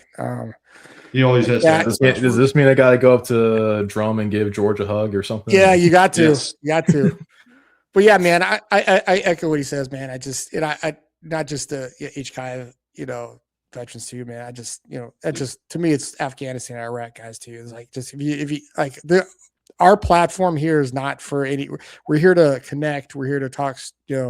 Have you guys tell your stories. You guys can message me and Chris.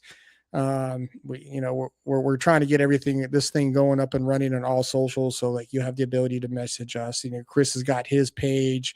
Yeah. He's got a way to message, man. If you guys want to come out, reach out and talk to us, and you want to tell your story, you want to come on here, well, come on. We'll let you come on, man, and to tell your story. But we want everybody to build those connections across the country. Not just in your little like areas. Like you meet people across like from different places, and it kind of helps you with your mental health. Like for example, I'm going to give a shout out to a guy named Doc and GWAT Goons, right? So I've been running with him. I did a show one time in a podcast with him. But we've developed a really great relationship, man. So he texts me, we talk back and forth, and it's just good to talk to people, right? And never met him. I've just talked to him and on the phone and seen him on things, but he's a great guy, and we're platforms to, for you guys to build those connections. So just take that in, just if you can, if you want, reach out. So yeah, but yeah, Chris, I'll turn it over to you, man. We'll let you kind of close this out on anything you guys want to say and kind of go from there. Chris, other Chris to my right. Okay. Chris Robinson. Oh, okay. Yeah. The image is reversed for me. So yeah, I'm sorry. Yeah. Right, yeah. All right. But yeah, just thank you for having me on and giving me a chance to talk about it. I'll take any and all chances to talk about the project, not to bring any kind of glory to myself or anything like that, but just to let people know that this is something that's going on, and as many people as possible hear about it so that they have the opportunity to, again, like, I'm not going to force anybody to tell a story. If you want to tell your story, tell your story. If you don't, then don't. I encourage you to do so, but I kind of hit that piece already, but yeah, I want as many people to know about this as they can, because I want people to know about these stories. I want people to know about these experiences that you and your soldiers went through, and the Marines went through, and everybody else that was there or supporting that mission went through. Because I think there's a lot of rough stuff, a lot of hard lessons that hopefully will be learned and stay learned. But there's a lot of really good human stories. And one thing to come out of this, I don't want people to listen to these stories and just listen to like some uniform talking. Like a lot of civilians, especially, I feel like, look at military veterans, just military guys in general, just see like a uniform talking about uniform stuff. I want people to see people, human beings who went through something to try and help other human beings, whether that was the brother and sister to the left or right of them, or a refugee that was trying to get out of a really shitty situation, And yeah, we could, anybody that was part of that deployment or supporting it otherwise, we don't have to talk about anything. If you really don't want to, we don't have to talk about anything specific as like, oh, A, B, C, D, go down the list or anything like that. We just talk about just some random story time stuff, like just some random thing that happened, some funny story or sad story that you might think is not related to this at all, but because you were there going through this and this is something that happened, like it is absolutely related to it. Just those human stories, like a goal of mine coming on here that I got to you in the same place, and I wanted to bring it up. Jerry, how's your supply of toothpaste? My supply of toothpaste. Yeah. Do you still need toothpaste, or are you good? Stop it, Dad. Stop it. Here we go with the jokes. I'm sure there's some toothpaste somewhere around there. Come on. I had toothpaste everywhere. I don't even know how it started. Toothpaste everywhere. I think you just asked him for toothpaste one day, and then it just started appearing everywhere. I know, like all over the place. Yep. Yeah. Because when you told me that story, that was hilarious. I forgot. I actually forgot about that. That's pretty funny, dude. Yeah. I was so happy when you told me that story, and I wanted to like bring it up to you so bad, but I didn't know if he ever came clean. That was a great one. It was. You were so pissed at Cordova. Yeah. Cordova, man, he did a hell of a job, dude. Like the guy it was great getting us through some of that administrative stuff. And then, some organizations don't do boards when they deploy. We tried to still do promotion boards, even though the guys hated it. Like I cared so much about their career. Like, we're still going to do this shit. We're still going to get these guys, promotable. So, and he helped me out with that, but fucking toothpaste, that's just cool. Like, I'm glad like some sergeant majors would freak out about that and probably destroy everybody, but I get pissed. He was so pissed. I mean, in a good way, right? Take 5 minutes to tell the story. Okay. Here, so everybody knows. They're all be like, "The fuck are you guys talking about toothpaste for?" So we're in the middle of our deployment there down at Dwyer, and we're in the stage for anybody that's deployed. You're in that stage where every day just kind of leads one day to the next, one day to the next, one day to the next. You got some things happen here and there, but nothing crazy, right? And to Jerry's point, I don't know exactly how it started. I think Jerry asked the S1 one day, "Hey, do we have any toothpaste anywhere?" Yeah, I think that's what it is, because they had like care packages. There was a closet directly across the hall from the S1 shop that was full of all the care packages, the sundry packages, all that stuff. And they're like, "Oh yeah, there's probably toothpaste over there." And I guess maybe the next day they went and put a couple, 2, 3, 4, 5 things of toothpaste in your office. Everywhere. And so I opened up my drawer, there's toothpaste. Yeah. And then the next day it happened. And then the next day it happened. And at this point he comes into my office, and I am absolutely not guilty at this point. Okay. He's like, Sir, are you doing this to me? Are you fucking doing this to me? I'm like, Jerry, what the fuck are you talking about, man? Fucking come here, sir, come here. Look at my office. I walk in there and there's like fucking toothpaste everywhere. Dude, like, everywhere. Not like they didn't like squeeze out the toothpaste everywhere, but there's literal tubes of toothpaste everywhere in his office. And of course, I'm dying laughing. I'm gonna have toothpaste PTSD at this point. Yeah. And at this point, I think shortly after that, I find out that it's Cordova and who was the corporal that worked in there with him? Yeah, wore glasses. Good kid. Anyways, it was them two. And so Jerry walks down there and he's like, "God damn it. I can't fucking prove it, but I know it's y'all. I know it's y'all." They were sneaky, dude. S1s are, man, they're sneaky. Of course, I walked down there after him and I said, "God damn it. Y'all fucking better leave fucking Sergeant Major alone. This is fucking getting to be goddamn bullshit." And by that time, he's walked down to the end of the building. "All right, listen here, motherfuckers. Y'all are going to keep doing this until I tell you to stop. and you're not going to stop. Hey, at least I had toothpaste at the end of deployment. So, like, Never ran out of toothpaste. yeah. Like, dude, I forgot about that too. It's funny. So you interviewed Cordova? I really wanted to bring that up. Did you interview Cordova? Not yet. Oh, Yeah, I'm going to ask him about it, though. Get some S1 love. Everybody needs some S1 action. Yeah. Best S1 shop in the whole theater at that point. Though. Oh, yeah. So, Bar none. yeah. I mean, that's how it is, though, dude. You got to take that shit. I mean, as a sergeant major, dude, you got to be humble sometimes, man. Like, you just can't, like, we live with, like, everybody lived together for, I mean, we worked in the same building. Like, it's, you know, I respected it. You know, I respected the shit talking, you know. Yeah. They were It was good. they were tactful. They were tactful about it. Oh, They were like ninjas doing what they had to do. But yeah, it was good. Yeah, we should have got you somehow, Chris. Should have got you somehow. Should have. Yeah. You hung up on Jenna Miller. That made it the whole deployment. That was good enough. I mean, come on. Can't really top that one. Hanging up on a 4-star.